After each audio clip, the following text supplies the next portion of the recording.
பிரச்சனை வருன்ற நம்பிக்கையோடு வந்திருக்கேன் அப்படின்னு ஒரு சில பேர் வந்திருப்பீங்க. ஏன் அப்படின்னா, ஒரு சில பேருக்கு பயிற்சி என்பது பிரச்சனைகளை தீர்க்கும், ஒரு சில பேருக்கு பயிற்சி என்பது பிரச்சனைகளை கொடுக்கும். என்னடா டிஃப்ரெண்ட்டாக சொல்கிறானேன்னு பார்க்குறீங்களா? அதாவது எதனால் ஆன்மீகம் ஒரு சில பிரச்சனைகளை ஏற்படுத்தும் அப்படின்னா, நீங்கள் பிரச்சனையாக பார்க்குறீங்க, ஆனால் பிரச்சனை என்பது பிரச்சனையே கிடையாது. ரொம்ப குழப்பறானா?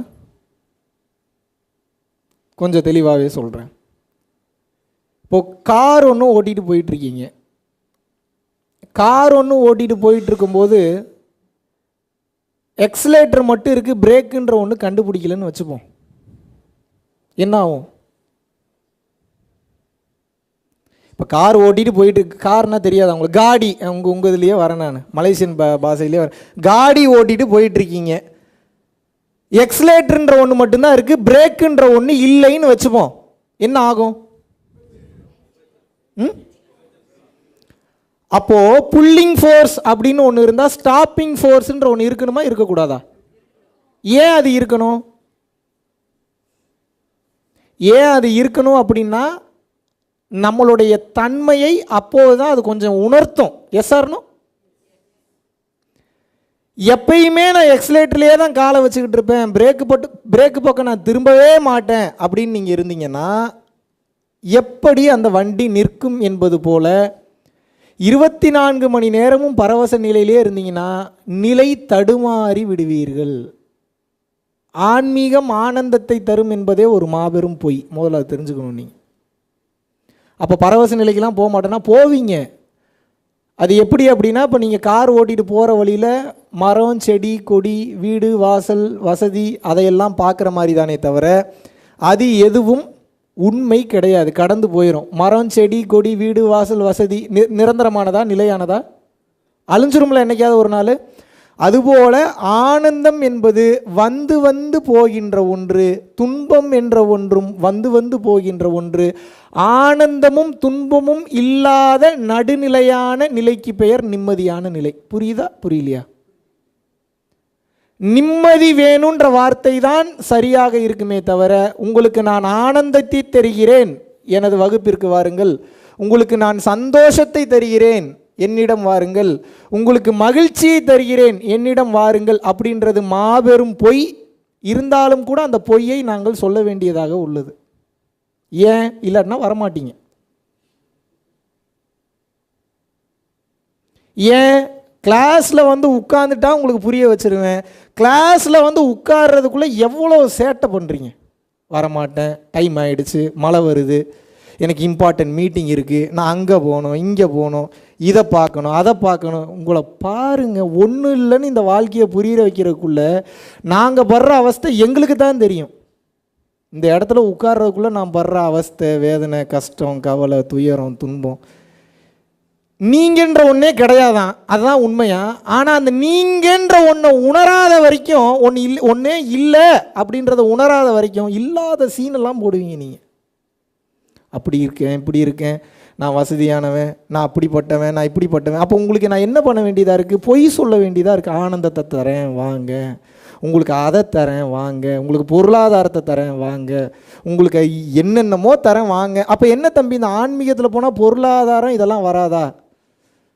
ஒரு உண்மையை சொல்லணும் அப்படின்னா, யாரும் யாருக்கு எதையும் கொடுக்க முடியாது. ஏன்னா எல்லாமே ப்ரீ ப்ரோக்ராம்டாக பிளான் செய்யப்பட்டுருச்சு, எழுதி வச்சது தான் நடக்காது, தாண்டி ஒன்றும் நடக்காது.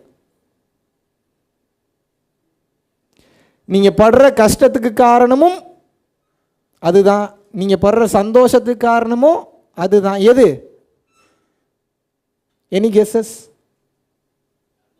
அது இறைவன் அப்படின்னு நீங்கள் சொல்கிறீங்க. நம்ம ஏன் இறைவன் வச்சுக்கணும்? பாதி பேர் பகுத்தறிவில் கூட வந்திருப்பீங்க. அதுன்னு வச்சுப்போமா, ஏதோ ஒன்று நம்மளை மீறின ஒரு சக்தி தானே எல்லாத்தையும் செயல்படுத்துது. எஸ் ஆர்னோ? ஏதோ ஒரு சக்தி, சோ கால்டு சுப்ரீம் பவர்னு வச்சுக்கோங்க, சோ கால்டு பவர்ஃபுல் ப்ராசஸ்ன்னு வச்சுக்கோங்க, என்னமோ ஒன்று அதுன்னு வச்சுப்போமா. ஈஸியாக இருக்கா இல்லையா? ஏதோ ஒன்று, அது என்னன்னு இப்போ நான் பார்த்துட்டேன், நீங்கள் இன்னும் பார்க்கல. அப்போ நான் என்ன பார்த்துட்டேன்னு சொன்னாலும் உங்களுக்கு நம்பிக்கை வராது. என் மேலே இருக்கிற மரியாதைக்கு நம்புவீங்க. ஒரு பெட்டெல்லாம் போட்டிருக்காங்க, சரி பரஞ்சோதி கூப்பிட்ருக்காப்புல, சரி ஏதோ அர்த்தத்தோடு தான் இருக்குன்ற நம்பிக்கைக்கு கேட்பீங்களே தவிர, அதை நான் உணர்ந்து நான் பார்த்தா தானே அது உண்மைன்னு நம்புவீங்க. எஸ் ஆர்னோ?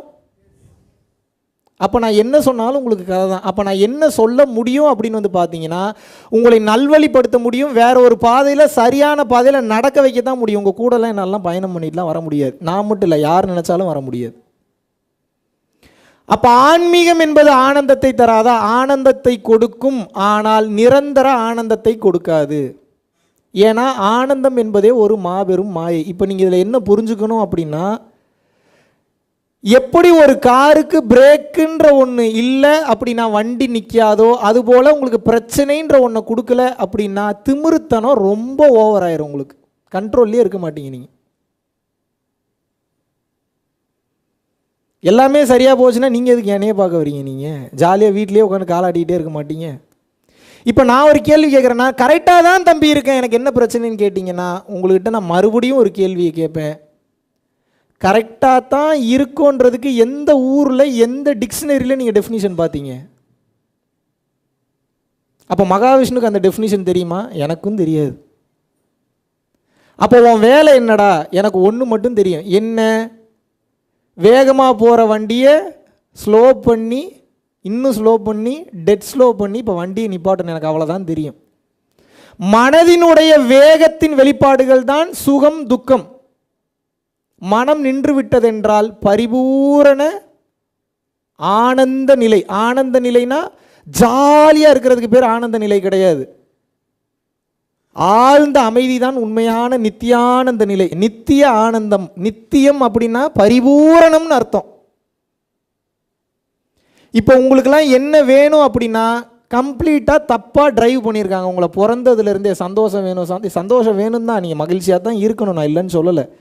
பட் இந்த மகிழ்ச்சி நிலையானது இல்லைன்ற புரிதல் வர்ற வரைக்கும் சந்தோஷமாக இருந்துட்டு படார்னு இது நிரந்தரமானது இல்லை அப்படின்ற அந்த உண்மையை தேடி வந்து விட வேண்டும். இப்போ நான் உங்களை காரு வாங்க வேண்டாம் அப்படின்னு நான் சொல்லலை, வீடு வாங்க வேண்டான்னு சொல்லலை, கல்யாணம் பண்ணிக்க வேண்டான்னு சொல்லலை, செக்ஸ் வச்சுக்க வேண்டான்னு சொல்லலை. நான் ஒன்று தான் சொல்கிறேன். என்ன சொல்கிறேன் அப்படின்னா, நீங்கள் இந்த கேமுக்காக வரல. நீங்கள் வந்த கேம் என்ன அப்படின்னா, துன்பம் இன்பம் அற்ற நடுநிலையான நியூட்ரல் ஸ்டேட்டுக்கு நீங்கள் ப்ராக்டிஸ் பண்ணணும். ஏன் அப்படி நீங்கள் ப்ராக்டிஸ் பண்ணலை அப்படின்னா அடுத்தடுத்த பிறவிகள் என்பது உண்டு. இன்பத்திற்காக ஏங்கினாலும் அடுத்த பிறவி உண்டு, துன்பத்திற்காக ஏங்கினாலும் அடுத்த பிறவி உண்டு. இன்பமும் துன்பமும் வேண்டாம் என்று இருப்பவன் வாழும் போதே முக்தி நிலையை அடைந்து விட்டான் என்று அர்த்தம். இது எப்போ நடக்கும்? அடுத்த செகண்டை பற்றி கவலைப்படாதவனுக்கு நடக்கும்.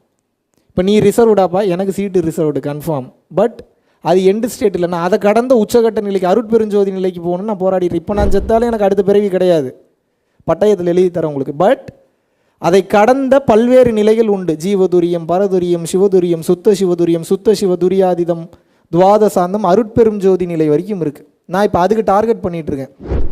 நீங்கள் இப்போ என்ன தெரிஞ்சுக்கணும் அப்படின்னா, இந்த உடலில் உங்களுக்கு கொடுக்கப்பட்டதற்குண்டான மாபெரும் நோக்கம், மாபெரும் காரணம் என்னன்னு கேட்டிங்கன்னா, ஊர் சுற்றுறதுக்கு, கார் ஓட்டுறதுக்கு, இதுக்கெல்லாம் கிடையாது. இதெல்லாம் பண்ணுங்க, வேணான்னு சொல்லலை. என்ன வேணாலும் என்னமோ பண்ணி தொலைங்க, நான் எதுவுமே வேணான்னு சொல்லலை. ஆனால் இது எதுவும் நான் பிறந்ததற்குண்டான அந்த நோக்கத்தை எனக்கு கொடுக்காது அப்படின்ற தன்மையில் இது எல்லாத்தையும் என்ஜாய் பண்ணணும். அப்படி இல்லாட்டினா இது நிறைவு பெறாது. இதுக்கு என்னப்பா சாட்சி?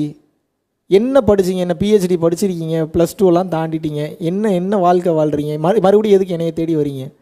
பரஞ்சோதி மெசேஜ் போட்டாருப்பா, தேடி வந்தேன். இதெல்லாம் ஒரு கொடுமையான்னு கேட்காதீங்க. ஏதோ ஒரு தேவை இருக்கிறதுனால தானே தேடுறீங்க. இன்றைக்கெல்லாம் நீங்கள் விழிச்சுக்கிட்டீங்க, பிரச்சனை கிடையாது. இன்னும் இந்த விழிப்பே இல்லாமல் இதே ஜேபி சிட்டியில் ஏகப்பட்ட பேர் சுற்றிட்டு இருக்காங்க. நம்ம எல்லாத்துக்கெல்லாம் அதை கொண்டு போயெல்லாம் சேர்க்க முடியாது. யாருக்கு பிராப்தம் இருக்கோ, யார் இதிலேருந்து எக்ஸிட் ஆகணும்னு நினைக்கிறாங்களோ அவங்க தான் எக்ஸிட் ஆக முடியுமே தவிர மற்றவன் பூரா பேர் இந்த மேட்ரிக்ஸ் கேமில் சிக்கி தவித்து தான் ஆக வேண்டும். மேட்ரிக்ஸ் கேம்னா என்ன? கலர் கலராக டிசைனாக காமிச்சிக்கிட்டே இருக்கும். உங்களுக்கு சாகிற வரைக்கும் காட்டும். எதை வச்சு ஓடுறீங்க? உங்களுக்கு எழக்கூடிய எண்ணங்களை வச்சு ஓடுறீங்க. ஆமாவா இல்லையா? இப்போ உட்காந்து பேசிக்கிட்டே இருக்கீங்க, டக்குன்னு ஐயோ எனக்கு டைம் ஆகிடுச்சு கிளம்பணும்னு எது சொல்லுது? எண்ணம் தானே சொல்லுது. அப்போ அந்த எண்ணத்தை கொடுக்கறது யாருன்னு யோசிக்கணும்ல. எண்ணம் இல்லை என்றால் செயல் கிடையாது. ஏற்றுக்கிறீங்களா இல்லையா? எங்க ஏதோ ஒரு பக்கம் தலையாட்டுங்க. எண்ணம் இல்லை என்றால் செயல் கிடையாது. தாட்ஸ் இல்லை அப்படின்னா ஆக்டிவிட்டி கிடையாது. ஏற்றுக்கிறீங்களா இல்லையா? எண்ணத்தை நீங்கள் கிரியேட் பண்ணுறீங்களா, அதுவாக வருதா? திங்கிங் வேறு, தாட்ஸ் வேறு. நான் சிந்திப்பது என்பது வேறு, தானாக வரக்கூடிய எண்ணங்கள் என்பது வேறு. அடுத்த செகண்ட் எந்த எண்ணம் வரும்னு உங்களால் ஜட்ஜ் பண்ண முடியுமா? அப்போ அந்த எண்ணத்தை கொடுக்கறது யார்? இதுதான் கேள்வி. அப்போ பிறக்கிறதுலேருந்து சாகிற வரைக்கும் எண்ணத்தை வச்சு தான் செயல் பண்ணுறீங்க. Yes or no? அப்போ பிறக்கிறதுலேருந்து சாகிற வரைக்கும் எண்ணத்தை வச்சு செயல்படுறீங்க அப்படின்னா அந்த எண்ணங்கள் தான் operating force. Yes or no?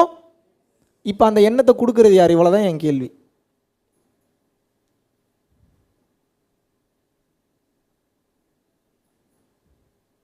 எவ்வளோ பெரிய ஒரு மேட்ரிக்ஸ் கோடில் சிக்கிட்டு இருக்கோம் பாருங்க. இந்த நேரத்தில் இவன் இதை பண்ணணும், இந்த நேரத்தில் இவன் இதை பண்ணணும், இந்த நேரத்தில் இவனுக்கு இந்த திங்கிங் வரணும், இவன் இந்த டென்ஷனில் மாட்டணும், இவன் இந்த பஞ்சாயத்தில் சிக்கணும், இந்த நேரத்தில் இவனுக்கு ஆக்சிடெண்ட் ஆகணும், இந்த நேரத்தில் இவன் ரைட்டு போகணும், இந்த நேரத்தில் லெஃப்ட் போகணும். Each and every thing is preprogrammed. இதுக்கு பேர் தான் கர்ம வினைன்னு சொல்கிறான்.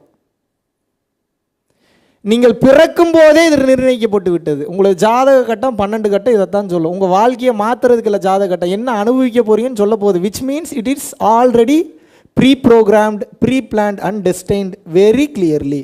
புரிகிறதா புரியவில்லையா? இப்போ அந்த ஜாதகம் கட்டப்படியே வாழ்ந்து சாவ போறீங்களா, இல்லை இந்த பிறப்பு இறப்பு எனும் சுழற்சியிலிருந்து தப்பிக்க போறீங்களா? இதுதான் கேம். சரி, நான் சொன்னால் பொய்ன்னு சொல்லலாம். என்ன வர்ற போகிற சித்தம் பூரா வெறுமா பொய் சொல்லுவாங்க. சித்தனவோட அறிவாளியா நீங்கள்? சரி தம்பி, நீ சொல்கிறது பொய் தம்பி அப்படின்னு நீங்கள் சொல்கிறீங்க. நான் உங்களை திருப்பி ஒரு கேள்வி கேட்குறேன். 24 மணி நேரம் விடாமல் நான் பேசுகிறேன், நீங்கள் பேச முடியுமா? அப்போ நான் சொல்கிறது தான் கேட்கணும். உங்களோட பெரியவன் நான் தான், கோப்பை எனக்கு தான். தலைகீழாக நடந்து போவேன், தலைகீழாக நடந்துக்கிட்டே உபதேசம் பண்ணுவேன். உங்களால் பண்ண முடியுமா?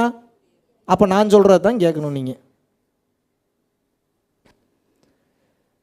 பிரபஞ்ச பேராற்றலை உங்கள் உடம்புக்குள்ளே செலுத்தி உங்களை நிலைகுலைய வைக்க செய்ய முடியும். உங்களால் செய்ய முடியுமா?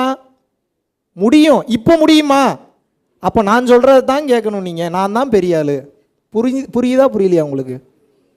இப்போ இந்த இடத்துல உட்காந்துட்டு நான் அறிவாளின்லாம் நீங்கள் விளையாடுறீங்கன்னா எனக்கு பிரச்சனை இல்லை. இப்போ நான் யாரையாவது திருத்தணும்னு நினச்சா தான் இவ்வளோ தூரம் பேசுவேன். முட்டா பையன் என்னத்தையாவது பேசிட்டு திரியட்டும்னா நீங்கள் தாங்க பெரிய ஆள்னு உட்காந்து ரசிச்சுக்கிட்டு இருப்பேன். நான் பாட்டுக்கு ஏதோ பேசட்டும். ஏன்னா நான் திருத்தணும் அப்படின்ற முடிவு எடுத்தால்தான் ஒருவன்கிட்ட நான் பேச்சே கொடுப்பேன். மற்றபடி அறியாமையில் யாராவது இப்போ நான் உங்களை திருத்தணும்னு நினைக்கிறேன், அதனால தான் இவ்வளோ ஓப்பனாக உங்களை துவம்சம் பண்ணுற அளவுக்கு நான் பேசுகிறேன். இல்லைன்னா பேசவே மாட்டேன். நான் சிரிச்சுக்கிட்டே இருப்பேன் உட்காந்துக்கிட்டு. பேசு பேசு பேசு, எவ்வளோ தூரம் பேசு. நானும் பேசிக்கிட்டு இருந்தவன் தான். சரிப்பா, இப்போ நீயும் பேசுகிற நானும் பேசுகிறேன். 2 பேரோட பேச்சுக்கு என்ன வித்தியாசம் அப்படின்னா, உங்களது பேச்சு டைம் பாஸுக்கு, என்னுடைய பேச்சு திருத்துறதுக்கு. 2த்துக்கும் டிஃப்ரென்ஸ் இல்லையா? எதை திருத்துறதுக்கு? பாதையை திருத்துவதற்கு, எண்ணத்தை திருத்துவதற்கு. இப்போ இந்த எண்ணத்தை கனெக்ட் பண்ணிங்கன்னா உங்களுக்கு விஷயம் புரிஞ்சிடும். எண்ணங்களை வைத்து தான் உங்களது வாழ்க்கையே நடக்குது அப்படின்னா எண்ணங்கள் உங்கள் கண்ட்ரோல் இல்லை. ஏற்றுக்கிறீங்களா இல்லையா? ஏதோ ஒரு பக்கம் தலையாட்டுங்க. மனசார சொல்கிறீங்களா, இல்லாட்டினா இவன் போக மாட்டான் அடுத்த பாயிண்ட்ன்றக்காக சொல்கிறீங்களா? மனசார தானே சொல்கிறீங்க. அப்போ அந்த எண்ணங்கள் படி தான் உங்கள் வாழ்க்கையே நடந்துக்கிட்டு இருக்கு அப்படின்னா அப்போ இந்த எண்ணத்தை கொடுப்பது யார் அப்படின்னு பார்த்தீங்கன்னா நவகிரகங்கள் இந்த எண்ணங்களை உங்களுக்கு கொடுக்கிறது. இந்த புதன் புத்தி ஓடுனா இவனுக்கு தாட்ஸ் இப்படி வரணும், சனி புத்தி ஓடுனா இவனுக்கு தாட்ஸ் இப்படி வரணும், சுக்கிர திசை போனால் இவனுக்கு தாட்ஸ் இப்படி வரணும். இப்போ சுக்கிர திசை ஓடுதுன்னா ஜென்ரலாகவே வந்து பார்த்தீங்கன்னா நம்ம ஜோதிடம் என்ன கேட்டிங்கன்னா தெரியும். அவர் எனக்கு ஃபுல்லாலாம் தெரியாது, ஜாதகம் ஜோதிடம்லாம் ஏதோ ஓரளவுக்கு இருக்கிற அறிவில். திருமாறன் நல்லா ஜாதகம் பார்ப்பார், ஜோதிடம்னு சொல்லவே வேணாம். 23 வருஷம் மலேசியாவில் இருக்கார். கேட்டிங்கன்னா தெரியும். சுக்கிர புக்தி ஓடிச்சு அப்படின்னா லாவிஷான மென்டாலிட்டியை கொடுக்கும். பகட்டு மேனிக்க வாழணும்னு தோணும். என்ன எதாவது தப்பாக சொல்கிறேன்னா கரெக்டு தானே? சரி, நான் கையை தூக்கிட்டாப்புல. நல்லா லாவிஷான மென்டாலிட்டி, சுகபூகமான வாழ்க்கை வாழணும்னு தோணும். வாகன பிரியர், காராக வாங்கணும்னு தோணும், ஏதாவது புது புது வண்டி வாங்கணும்னு தோணும். இதுவே ராகு திசை ஓடுச்சுன்னா இடத்துக்கு தகுந்த மாதிரி மாறும். பொதுவாக ராகுவோட குணம் என்பது என்ன? இந்த மாதிரி ஒவ்வொரு கிரகத்துக்கும் ஒவ்வொன்று இருக்குது. ராகுவோட குணம் பிரம்மாண்டத்தை காட்டும், வாயிலேயே பஞ்சாயத்து பண்ணும், வாயிலே செருப்படி வாங்க என்னத்தையாவது பேசி, வாயிலே ஜெயிக்கும் சில நேரத்தில். எல்லாம் ராகு பண்ணுற வேலை தான். கேது என்ன பண்ணும்? அவன் எவ்வளோ பெரிய ஆளாக இருந்தாலும் ஒன்றும் இல்லைங்க, இப்படியே தான் இருப்பான். ஏன்னா கேது என்பவன் ஞானக்காரகன், ஞானத்தை கொடுக்குறவன். அவன் பார்க்குற உலகத்துக்கு பிரம்மாண்டமாக தெரிவான். ஆனால் அவனை பொறுத்த வரைக்கும் அவன் ஒன்றுமே இல்லை. ஆனால் ஞானம்ன்றதே என்ன, ஒன்றும் இல்லைன்றதான் ஞானம். ஒன்றும் இல்லைன்றதை உணர்ந்ததுனால உலகத்துக்கு பெருசாக தெரிகிறான். ஏன், ஒன்றும் இல்லைன்றதை உணர உணர உணர உணர தான் அந்த பிரம்மாண்டமே வெளிப்படும். இதான் ரகசியம், இதான் சீக்ரெட். இது கேதுவோட குணம். புதனுடைய குணம் என்ன, ஆயக்கலைகள் 64க்கு அவன் தான் ஹெட்டு. அறிவு எல்லாம் எதை கேட்டிங்கனாலும் தெரியும். அரசியல் பேசுவான், விளையாட்டு பேசுவான், ஞானம் தெரியும். அவனுக்கு தெரியாத விஷயமே கிடையாது. யாரு, புதன். ஒவ்வொருத்தனும் ஒவ்வொரு மாதிரி. செவ்வாய் யாரு, நிர்வாகத்திறன், போல்ட்னஸ், அடிச்சிருவேன், வெட்டிடுவேன், குத்திடுவேன். நல்லா பாருங்க, இந்த செவ்வாய் திசையோ அந்த திசையோ போறப்ப பிச்சிருவேன், மேஞ்சிருவேன். அவனை என்ன பண்றான், இந்த தைரியத்தெல்லாம் கொடுக்கறது செவ்வாய் தான் கொடுக்கும். ஆனால் ஏதாவது தப்பா சொல்றேன்னா, உங்களை வேற பக்கத்தில் வச்சு கிறுக்கு இருக்குன்னு அப்பப்போ கேட்டுக்கிறது நல்லது இல்லை. இது செவ்வாயுடைய குணம். இதுபோல இது மாந்தின்னு ஒன்று இருக்கு, நிழல் கிரகங்கள் சொல்லுவாங்க. கழுத்தை அறுக்கிறவன் அவனுக்கு பேர் என்ன, கரெக்டு தானே? கழுத்தை அறுப்பவனுக்கு பேர் யாரு, மாந்தி. ஆளை போட்டு தள்ளணும்னா அவனை தான் ஆக்டிவேட் பண்ணி விடுவானுங்க, முடிச்சிருவான், ஆளை முடிச்சிருவான். ஏன், நீ வந்த வேலை ஒன்றும் பிடுங்கலை, இதுக்கப்புறம் ஒன்றும் பிடுங்க போகலன்றது தெரியும், நீ போ செத்துருன்னு சொல்லி ஆளை முடிச்சு விட்ருவான். எப்போ உங்களுக்கு ஆயுள் அதிகமாக கிடைக்கும் என்றால், உங்களால் இன்னொரு 10 உயிர் நல்லா இருக்கும்னா உங்களுக்கு ஆயுள் எக்ஸ்ட்ரா ஆகும். ஆயுள்னா நீங்கள் வண்டிக்கு ஊற்றுறீங்களா, அந்த ஆயுள் கிடையாது. ஆயுள்னா என்ன, லைஃப் ஸ்பேன். என்ன ஆயுள், உங்களால் இன்னொரு 10 உயிர் நல்லா இருக்கும்னு தெரிஞ்சா உங்களுக்கு ஆயுளை அதிகமாக கொடுப்பான். ஆனால் அவன் பாருங்க, பெரும் கருணை கொண்டவன். நீங்கள் பொண்டாட்டியை டார்ச்சர் பண்ணாலும், அதை பண்ணாலும், இதை பண்ணால், எதை பண்ணாலும் வாட்ச் பண்ணிக்கிட்டே இருப்பான். உங்களால் ஒரு பிரோஜனம் இல்லை, திருந்தவே மாட்டேன்னு தெரிஞ்சுன்னா முடிச்சு விட்ருவான். அப்போ இந்தந்த நேரத்திற்கு இந்தந்த எண்ணம் எனக்கு வர வேண்டும் என்பது யார்கிட்ட கொடுத்துருக்கான், நவகிரகங்கள் கிட்ட அந்த பொறுப்பை கொடுத்துருக்கான். இப்போ நவகிரகங்களின் கர்ம வினைப்படியே வாழ்ந்து சாவ போகிறோமா, இல்லை நமது அறிவை பயன்படுத்தி, 6ஆம் அறிவை பயன்படுத்தி பிறப்பு இறப்பு எனும் இந்த மாபெரும் சுழற்சியிலிருந்து தப்பிக்க போகிறோமா? இதுதான் கேம்.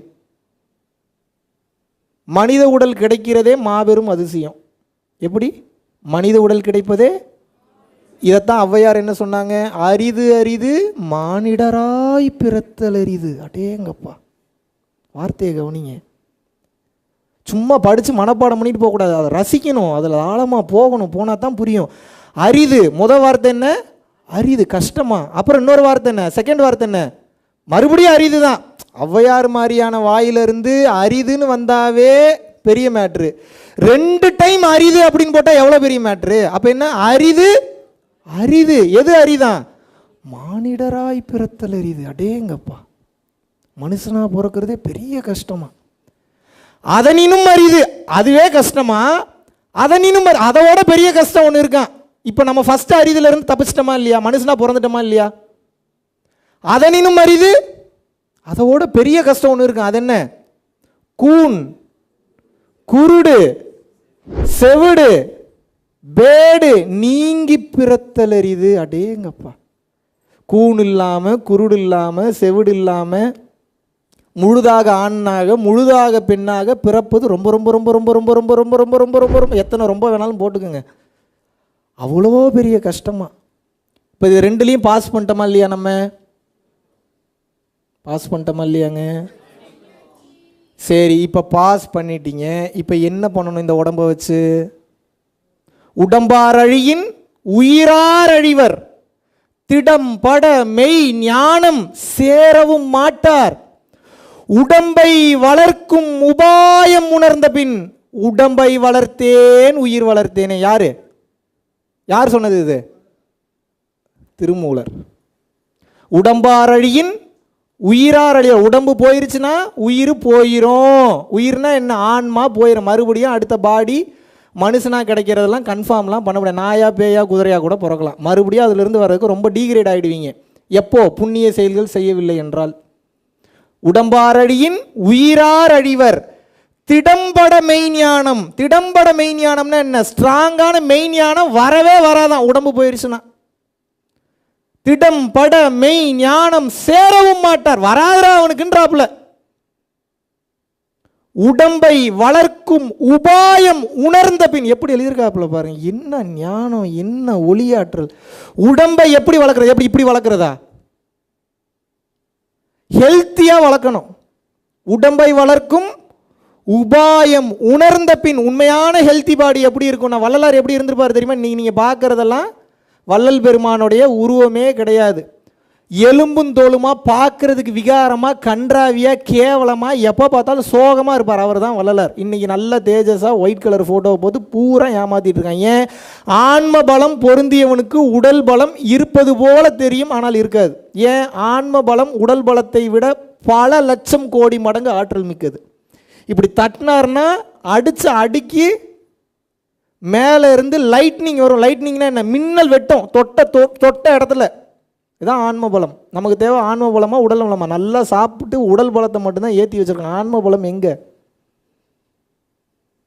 திடம்பட மெய்ஞானம் சேரவும் மாட்டார், உடம்பை வளர்க்கும் உபாயம் உணர்ந்த பின். உடம்பை எப்படி வளர்க்கணும் அப்படின்னா, நல்ல சத்தான உணவுகளை வைத்து உணவுகளை சாப்பிட்டு இந்த உயிர் தங்குவதற்கு இந்த உடலையே கோவிலாக மாற்ற வேண்டும். நீங்கள் கோயில் போய் வெளியூரில் கட்டுறது, வெளிநாட்டில் கட்டுறது, நீங்கள் தங்கியிருக்கிற நிலத்தில் கட்டுறதெல்லாம் ரெண்டாவது. முதல்ல இந்த உடம்பை கோவிலாக மாற்ற வேண்டும். அதவே நம்மளால் முடியலன்னா நீங்கள் கோவில் கட்டி என்ன பிரயோஜனம்? உடம்பை வளர்க்கும் உபாயம் உணர்ந்த பின் உடம்பை வளர்த்தேன், உயிர் வளர்த்தேனே. உடம்பு வளர்ந்துருச்சுன்னா உயிர் வளர்ந்துருங்கிறார். இதே மாதிரி பாட்டு வரிசையாக என்னால் பாட முடியும். பட் எனக்கு இந்த மனப்பாடம் பண்ணி ஏதோ 4-5 பாட்டு தான் வச்சுருக்கேன். ஃபுல்லாக அனுபவத்தில் வர்றதுனால பேசிக்கான பாடல் மட்டும் இப்போதைக்கு புரிஞ்சுக்கோங்க. ஃபுல்லாக நம்ம விளக்கங்களில் போயிடும், இல்லைன்னா ரொம்ப குழம்பிடுவீங்க பாட்டுக்குள்ளேயே டீப்பாக போனோம்னா. உங்கள் வேலை என்ன அப்படின்னா, இந்த உடலை கொடுத்ததற்குண்டான மாபெரும் நோக்கம் நீங்கள் இறை நிலையை அடைய வேண்டும். ஏன் அடையணும்? இல்லைன்னா மறுபடியும் மாட்டிட்டு சிக்கி தவிப்பீங்க. சிக்கி தவிக்கிறோம். உனக்கு என்னப்பா பிரச்சனை? எனக்கு ஒரு பிரச்சனையும் கிடையாது. எனக்கு என்ன பிரச்சனை? டைம் ஆனால் ஸ்பீச்சை முடிச்சுட்டு போயிட்டே இருப்பேன். டாட்டாப்பா, நான் தவம் பண்ணுவேன், தானம் பண்ணுவேன், ஜீவகாருண்ய ஒழுக்கத்தோடு இருப்பேன், நான் தப்பிச்சிருவேன். சொல்லத்தான் முடியும், நீங்கள் தான் ஃபாலோ பண்ணணும். சரி, நான் ஃபாலோ பண்ணலைன்னா என்ன ஆகும்? இப்போ நல்ல தண்ணி கிடைக்குதா உங்களுக்கு? நல்ல சாப்பாடு கிடைக்குதா? ஹெல்த்தியான சாப்பாடு கிடைக்குதா? நீங்கள் சாப்பிட்ற அரிசியில் 1,20,000 வகை அரிசி இருந்தது. இன்றைக்கி நீங்கள் சாப்பிட்ற ரைஸ் பூரா பாலிஷ்டு ரைஸ். ஏற்றுக்கிறீங்களா இல்லையா? எப்படி? அதில் என்ன சத்து இருக்குது? அரிசி மாதிரி. நீங்கள் சாப்பிட்றதுக்கு பேர் என்ன? அரிசி சாயாமா? அதுக்கு பேர் என்ன? அரிசிக்கு மலாயில் என்னங்க? என்னது? பிராஸா? சரி, ஓகே, ஏதோ ஒன்று. அரிசினே போயிடுவோம். இப்போ நான் என்ன சொல்கிறேன்? அப்போ சாதம்க்கு என்ன சொல்லுவீங்க? நாசிக். அப்படி சொன்னால் ஈஸியாக. நீங்கள் சாப்பிட்ற நாசிக் உங்களுக்கு குவாலிட்டியான நாசிக்கா? கார்போஹைட்ரேட்டே உடம்புக்கு கேடா. அதுலேயே நல்ல கார்போஹைட்ரேட் இல்லை இன்றைக்கி நீங்கள் சாப்பிட்ற அரிசியில். S or no? 30-40 வயசில் சுகர் கம்பல்சரி வருது. சுகர் இருக்கிறதே பெருமையாக நினைக்கிறேன். ஐயோ, எனக்கு 440ங்க, உங்களுக்கு என்னங்க, உங்களுக்கு 320 தான் இருக்குன்றீங்க. நீங்கள் இன்றைக்கி சுகர் இருக்கிறது என்னமோ சொத்து இருக்கிற மாதிரி நினச்சிக்கிட்டு இருக்கான். பணக்கார வியாதி. சுகருக்கு பேர் என்ன? சுகர் இருக்குனாவே அவனுக்கு கோடீஸ்வரன் அர்த்தம். இதில் என்ன கொஞ்சம் கூட ஒரு வெக்கம் வேணாமா நமக்கு? சுகர் பிரச்சனையில் கஷ்டப்பட்டு இன்சுலின் போட்டுக்கிட்டு இருக்கோம். உட்காந்து எனக்கு 420 உங்களுக்கு 520ன்னு சொல்லி டிஸ்கஸ் பண்ணுறதுக்கு இது எப்படிப்பட்ட வாழ்க்கையை நம்ம வாழ்ந்துட்டுருக்கோம்? சிரிப்பதற்கும் இது சிந்திப்பதற்கும் தான். இப்படியே நீங்கள் போனீங்கன்னா, மாத்திரை வந்துருச்சு. இப்போவே மாத்திரை போட்டிங்கன்னா உங்கள் பசி ஆறிடும், தெரியுமா? வந்துருச்சுங்க. போக போக போக மாத்திரையும் வேணாம், ஊசி போட்டுக்கிட்டிங்கன்னா 1 வருஷத்துக்கு பசிக்காதுன்றான். இன்னும் போக போக போக போக நீங்கள் பிறக்காத எப்படி வந்துடும் அப்படின்னா, பிள்ளைய பெற்றுக்கிட்டால் உனக்கு என்னெல்லாம் இன்பம் கிடைக்குமோ அந்த மாதிரி நீங்கள் உட்காரு, மிஷினை மாட்டிட்டு அந்த மாதிரியான ஃபீலிங் உனக்கு கொடுத்துட்றேன்னு வந்துடுவான். ஒரு புல்லை பெற்று பிறந்து மார்புல பால் கொடுத்து அதை வளர்த்து எடுத்தால் என்ன ஆகுது? உங்களுக்கு ஒரு சாட்டிஸ்ஃபேக்ஷன் கிடைக்குதுல்ல. உங்களுக்கு தேவை சாட்டிஸ்ஃபேக்ஷன் தானே. அந்த சாட்டிஸ்ஃபேக்ஷனை உன்னை மைண்ட்லேயே நான் ப்ரோக்ராம் பண்ணி விட்றேன்னு வந்துடுவான். என்ன பண்ணுவீங்க? உங்களுக்கு தேவை என்ன? சாட்டிஸ்ஃபேக்ஷன் தானே. அந்த சாட்டிஸ்ஃபேக்ஷன் பிள்ளைய பற்றி வளர்த்தா கூட கிடைக்க மாட்டேங்குது. இப்போ அதுக்கு ஒரு ப்ராடக்ட்டை கொண்டு வருவான் அடுத்து. உங்களுக்கு இப்படி ஒரு புரியுதா நான் சொல்கிறது? உங்களுக்கு அப்படிப்பட்ட ஒரு திருப்தி நிலையை நான் கொடுத்துட்றேன். அப்போ நீங்களும் போவீங்க, அது கஸ்டமராக போவீங்க. அதான் இதில் இருக்கிற பெரிய கூத்து. போக போக இதுவும் நடக்கும். உடம்பு வலிக்குமா வலிக்காதா? அப்போது ஆல்ரெடி பெரிய கனவுல இருக்கிறோமா? இப்போ அந்த மாதிரியான கொடுமையெல்லாம் வந்தால் எப்படி சமாளிப்பீங்க? நீங்கள் எங்கே போய் முட்டிக்கிறது? நம்ம நல்ல சாப்பாடு இல்லை, நல்ல தண்ணி இல்லை, நல்ல வழிகாட்டுதல் இல்லை. பணத்தை கொடுத்தா இன்றைக்கி நீதியவே விலைக்கு வாங்கிடலான்ற தன்மை வந்துருச்சு, எல்லாம் வந்துருச்சு. எப்படி வாழ்வீங்க? என் வீட்டுக்கு பஞ்சாயத்து வரல தம்பி, அது வரைக்கும் சந்தோஷமாக இருப்பேன்றீங்களா? நீங்கள் உங்கள் வீட்டுக்கு ஆப்பு வர்றதுக்கு எவ்வளோ நாள் ஆகும்னு நினைக்கிறீங்க? ஒரு பெரிய தேரி ஒன்று இருக்குது, என்ன? அடுத்தவன் படுற கஷ்டத்தை பார்த்து கஷ்டப்படாதவனுக்கு சீக்கிரம் வீட்டில் கஷ்டம் வந்துடும். இயற்கையின் மாபெரும் லா இது, யூனிவர்சல் லா. என்ன? இன்னொரு உயிர் கஷ்டப்படும் போது, இன்னொரு உயிர் வேதனைப்படும் போது, இன்னொரு உயிர் துன்பப்படும் போது, இன்னொரு உயிர் காயப்படுத்தப்படும் போது, செய்தி வழியாகவோ டிவி நியூஸ் வழியாகவோ இன்னொருத்தர் சொல்லியோ உங்கள் மனசு உருகலை, நீங்கள் கஷ்டப்படலைன்னா அந்த பிரச்சனை சீக்கிரம் உங்கள் வீட்டுக்கு வரப்போகுதுன்னு அர்த்தம். எப்படி வசதி? ரொம்ப பயம் பொறுத்துறேன்னா பயம்லாம் பொறுத்தலை, இருக்கிறது தான் சொல்கிறேன், வேறு வழி இல்லைல்ல. இப்படியே ஜாலியாக என் வீட்டுக்கு பிரச்சனை வரல, நான் நிம்மதியாக இருக்கேன், நான் சந்தோஷமாக இருக்கேன், இப்படியே வாழ்ந்தீங்க அப்படின்னா கண்டிப்பாக உயிர் போயிடும். உயிர் போனாலும் நிம்மதியாலாம் போகாது. இப்படி எப்படி உட்காந்து இப்படியே பயத்து, அப்போ தான் இறைவன் மேலே பக்தி வரும், இறைவன் மேலே நம்பிக்கை வரும். நான் என்ன சொல்கிறேன், உங்கள்கிட்ட பொய் சொல்லி எனக்கு ஒன்றும் நடக்க போகிறதில்ல. என் பேரை எங்கேயாவது பயன்படுத்துங்கன்னு சொல்கிறேன்னா அவசியமே கிடையாது, நான்ற ஒன்றே கிடையாது. அப்புறம் என் பேரை நீங்கள் பயன்படுத்தினா என்ன, பயன்படுத்தாட்டி எனக்கு அதை பற்றி அவசியமே. பரம்பொருள் ஃபவுண்டேஷன் பேரை யூஸ் பண்ணாதீங்க, காஞ்சி விஸ்வநாத சுவாமிகள் பேரை யூஸ் பண்ணாதீங்க, எதையும் எங்கேயும் யூஸ் பண்ணாதீங்க. நீங்கள் தெளிஞ்சிருங்க. நான் உங்கள்கிட்ட வேண்டி விரும்பி கேட்டுக்கிறதுலாம் ஒன்று தான், என்ன? தெளிஞ்சிருங்க. எப்படி தெளியணும்? நான் சாக போகிறேன், எப்போ வேணாலும் சாகலாம், இப்போ இந்த செகண்ட் எனக்கு உயிர் போகுது அப்படின்னா எனக்கு சீட்டு ரிசர்வ் ஆயிடுச்சு, அடுத்த பிறவியில் நான் அஷ்யூர் பண்ண முடியும். உங்களால் முடியுமா? இவ்வளோ தான் என் கேள்வி. இந்த செகண்ட் எனது உயிர் பிரிந்தாலும் கூட நிம்மதியாக ஜாலியாக டாட்டா பாய் பாயின்ட்டு நான் போயிடுவேன், நீங்கள் போக முடியுமா? இதுதான் கேள்வி. முந்தானேத்து கூட அவுட் ஆஃப் பாடி இந்த ஜோதி எனக்கு தெரியும், நான் எங்கே இருக்கிறேன்றதே தெரில. அவர் பார்த்து மிரண்டுட்டார், என்னடா அவன் அடிக்கடி போகிறான் அடிக்கடி வரான். போனது தான். மெஜிஷியன் நினச்சிடாதீங்க, இதெல்லாம் எல்லாருனாலையும் முடியும். உடலை விட்டு உயிர் பிரிக்கிறதுக்கு சின்ன சின்ன ப்ராக்டிஸ் பண்ணிங்கன்னா போதும், சில நேரத்தில் அதுவே போகும், அதுவே வரும். எதுக்கு? போய் ரிலாக்ஸ் பண்ணிட்டு வரும். போகும் வரும், போகும் வரும், போகும் வரும், போச்சுன்னா போனது தான். அதுக்கப்புறம் போகும்போது புண்ணியமும் ஜீரோ பாவமும் ஜீரோவில் இருக்குன்னா முடிஞ்சு, you are now in safe situation. அடுத்த பிறவி என்பது கிடையாது.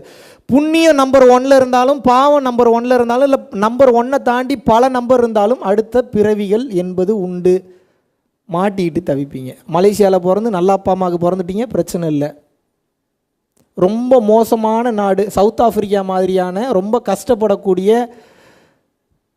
போட்டு தள்ளக்கூடிய, எய்ட்ஸ் அதிகமாக இருக்கக்கூடிய நாட்டில் போய் உங்களை பிறக்க வைக்கிதுன்னா என்ன பண்ணுவீங்க? நீங்கள் என்ன சூஸ் பண்ணி வரீங்களா? இந்த நாட்டில், இந்த வீட்டில், இந்த இடத்துல நான் போய் பிறக்கணும் நீங்களா சூஸ் பண்ணி போகிறீங்க? போடா வெண்ணன்னு அனுப்புவாங்க, போயிடணும், சரிங்க ஐயா அப்படின்ட்டு போயிட வேண்டியது தான். அது எங்கே அனுப்புதோ அங்கே தான் போக முடியும் நம்மளால். சீரியஸ்னஸ் புரியுதா?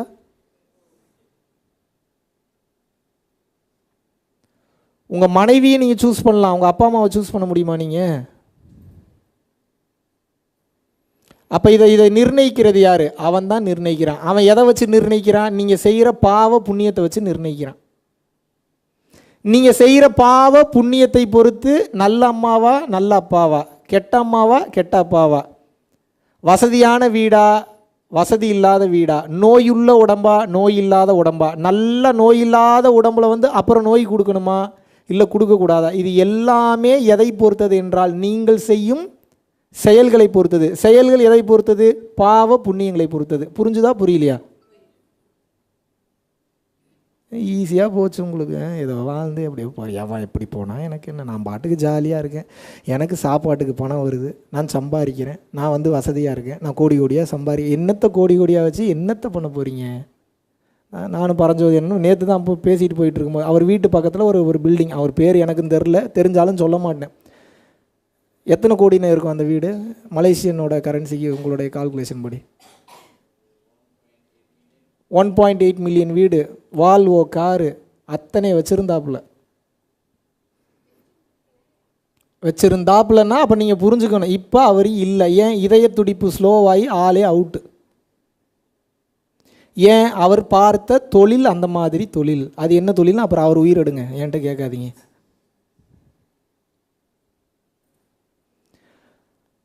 ஒருவனுக்கு நாம் செய்யும் செயல் அவனை மகிழ்ச்சிப்படுத்த வேண்டும், திருப்திப்படுத்த வேண்டும். நாம் செய்கிற செயல் இன்னொரு உயிரை காயப்படுத்துது, வேதனைப்படுத்துனா முடிஞ்சு உங்களை போட்டு தள்ள போகுதுன்னு அர்த்தம். அடுத்த பிறவியும் ரொம்ப கேவலமாக இருக்கும். மனிதனுடைய பார்வைக்கு சொத்து சேரும், புகழ் சேர்ற மாதிரி இருக்கும், வீடு நல்லா பில்டிங்காக ஏறுற மாதிரி இருக்கும், 10 கார் 20 கார் இருக்கும், வீட்டில் நிம்மதியே இருக்காது, எவனும் சப்போர்ட்டுக்கு வரமாட்டான். நான் எத்தனை பேர்த்த பார்க்குறேன். இது பணம் மட்டுமே பிரதானமாக வைத்து கொண்டு நீங்கள் ஓடும்போது, எனக்கும் பணம் அவசியம் தான், நான் இல்லைன்னு சொல்ல, அவசியமான பணம் பிரச்சனையே கிடையாது. அதுவும் ஒருவன் பணம் கொடுக்கும்போது மனம் உவந்து கொடுக்கணும், வைத்தறிச்சலில் கொடுக்கக்கூடாது. ஐயோ போதேன்னா நீங்கள் போயிடுவீங்க, அவ்வளோதான், முடிஞ்சு. கான்செப்ட் புரியுதா? புடுங்கக்கூடாது அவன்கிட்ட இருந்து. பாவம், அவனே பாவம், அதை சம்பாரி. அப்படி நீங்கள் ஆத்திர அவசரத்துக்கு பிடுங்கிட்டீங்கனாலும் நீங்கள் கொடுக்குற ப்ராடக்ட்லேயோ சர்வீஸ்லேயோ அவன் திருப்தி அடைஞ்சிடணும், மேட்ச் ஆயிரும். ஐயையோ போச்சுன்னு கதறினானா உங்களுக்கு அடி விழுகும், உங்கள் குடும்பத்தில் இருக்கிறவனுக்கு அடி விழுகும், உங்கள் சார்ந்தவன் எல்லாத்துக்கும் அடி விழுகும். ஏன்? நீங்கள் கொடுக்குறத வச்சு உங்களை சார்ந்திருக்கிறவன் எல்லாரும் என்ஜாய் பண்ணுறான்ல, அப்போ இதையும் சேர்த்து தானே என்ஜாய் பண்ணி ஆகணும். கால்குலேஷன் புரிகிறதா? இப்போ எப்படி வாழணும்? இறைவனுக்கு பயந்து வாழணும். இறைவனுக்கு எப்படி பயந்து வாழ்ற? எப்போ பார்த்தாலும் அந்த பயம் கிடையாது. எனக்கு ஆப்பர்ச்சுனிட்டி இருக்குது, உங்களுக்கு என்ன, நீங்கள் சில பேர் கோடியாக பணம் சம்பாதிக்கிறீங்க, ஏகப்பட்ட ஆப்பர்ச்சுனிட்டிஸ் வச்சுருக்கீங்க அப்படின்னா உங்களுக்கு என்ன பெரிய நல்ல வாழ்க்கை வாழ்றதா நினைப்பா? உங்களை லாக்கில் சிக்க வச்சுருக்காங்கன்னு அர்த்தம். என்னென்ன அர்த்தம்? கண்ணு தெரியுமா? கண்ணு முன்னு தெரியாமல் போவீங்க. நீங்கள் பணம் காசு அதிகமாக இருக்குன்னா எப்படி போவீங்க? கண்ணு முன்னே தெரியாது, எப்படியோ போவீங்க. எவனையும் கண்டுக்க மாட்டீங்க, ஈகோவில் ஆடுவீங்க, எவனையும் மதிக்க மாட்டீங்க, எவனுக்கும் ஹெல்ப் பண்ண மாட்டீங்க. சும்மா உங்களுக்கு அள்ளி கொடுப்பாங்க, நீங்கள் இப்படி கிள்ளி கூட கொடுக்க மாட்டீங்க. இத்தினோண்டு ஓரத்தில் கொஞ்சம் தொட்டு வேணால் நக்கிக்கப்பா, அவ்வளோலாம் கொடுக்க முடியாதுப்பாம்பீங்க. ஒரு மரத்தில் இருக்கக்கூடிய 4 ஆப்பிள்கள் கீழே உள்ள 4 பேருக்கும் கிடைக்க வேண்டும் என்பது இயற்கையின் கொடை, இயற்கையின் விதி. இயற்கை கரெக்டாக கொடுத்துருச்சு, 4 ஆப்பிளை கொடுத்துருச்சு, ஒரு மரத்தையும் கொடுத்துருச்சு, கீழே 4 ஆளையும் கொடுத்துருச்சு. இப்போ இந்த இயற்கை என்ன பண்ணுது? இந்த பிறவி எனும் பெரும் சுழற்சியிலிருந்து உங்களை தப்பிக்க வைக்கிறக்கா என்ன பண்ணுது? அறிவுன்ற ஒன்று கொடுத்து சோதிக்குது. எப்படி சோதிக்குது? இந்த 4 ஆப்பிளையும் 4 பேர் பகிர்ந்து சாப்பிட்றானுங்களா, இல்லை மரம் ஏற தெரிஞ்ச ஒருத்தன் ஒரு ஆப்பிளை மட்டும் எடுத்து 3 பேர் கொடுத்துட்டு மீதி 3 ஆப்பிளை தனியாக சாப்பிட்றானான்னு சோதிக்குது. எது சோதிக்குது? இயற்கை சோதிக்குது. நீங்கள் பொண்டாட்டி ஏமாற்றலாம், புருஷனை ஏமாற்றலாம், பிள்ளைங்களை ஏமாற்றலாம், இயற்கையை ஏமாற்ற முடியுமா? முடியுமா? அப்படியே ரெக்கார்ட் ஆகும் எல்லாமே. நீங்கள் பண்ணுற வேலை, விடுற மூச்சு, செய்கிற செயல் ரெக்கார்ட் ஆச்சுன்னா என்ன ஆகும்? நீங்கள் இயற்கைக்கு பதில் சொல்லித்தான் ஆக வேண்டும். அப்போ உடல் தெம்பு இருக்கிற ஒருத்தன் ஒரு பழத்தை 3 பேருக்கு கொடுத்துட்டு 3 பழத்தை சாப்பிட்றவன் உத்தமனா, கொஞ்சோண்டு கடிச்சிட்டு அந்த 3.25 பழத்தையும் எல்லாருக்கும் பகிர்ந்து கொடுக்குறவன் உத்தமனா? பகிர்ந்து கொடுப்பவன் தான் உத்தமன். எத்தனை பேருக்கு இங்கே பகிர்ந்து கொடுக்கக்கூடிய தன்மை இருக்கிறது? இதுதான் கேள்வி. இப்போ கேமே இப்போ இதில் தான் இருக்குது. தம்பி, என் குடும்பத்துக்கே பத்தலையே, பத்தாமல் தான் போகும். ஏன் ஆசை அவ்வளோ வச்சிங்கன்னா எப்படி பத்தோம்? தம்பி, எனக்கு தங்கம் வேணும். உங்கள் வீட்டில் தங்கமே இல்லையா? பவுனாக வேணும் தம்பி. எதுக்கு பவுனாக வச்சு என்ன பண்ண போகிறீங்க? இல்லை தம்பி, அதான் தம்பி சேஃப்டி. உங்களுக்கு சேஃப்டி தங்கம் வைரம் கொடுக்குதா, இறைவன் கொடுப்பாரா? கேம், அடுத்த கேம் அங்கே தான். தங்கம் வைரம் இருக்கக்கூடிய பல பேர் பார்த்தீங்கன்னா நிம்மதி இல்லாத நோய்களோடு சுற்றி திரிகிறார்கள். தெரியுமா தெரியாதா உங்களுக்கு?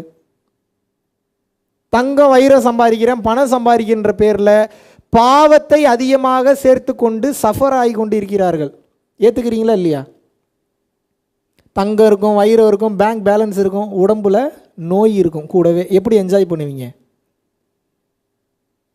ஆரோக்கியம் இல்லாத செல்வ வளம் அவசியமானதா?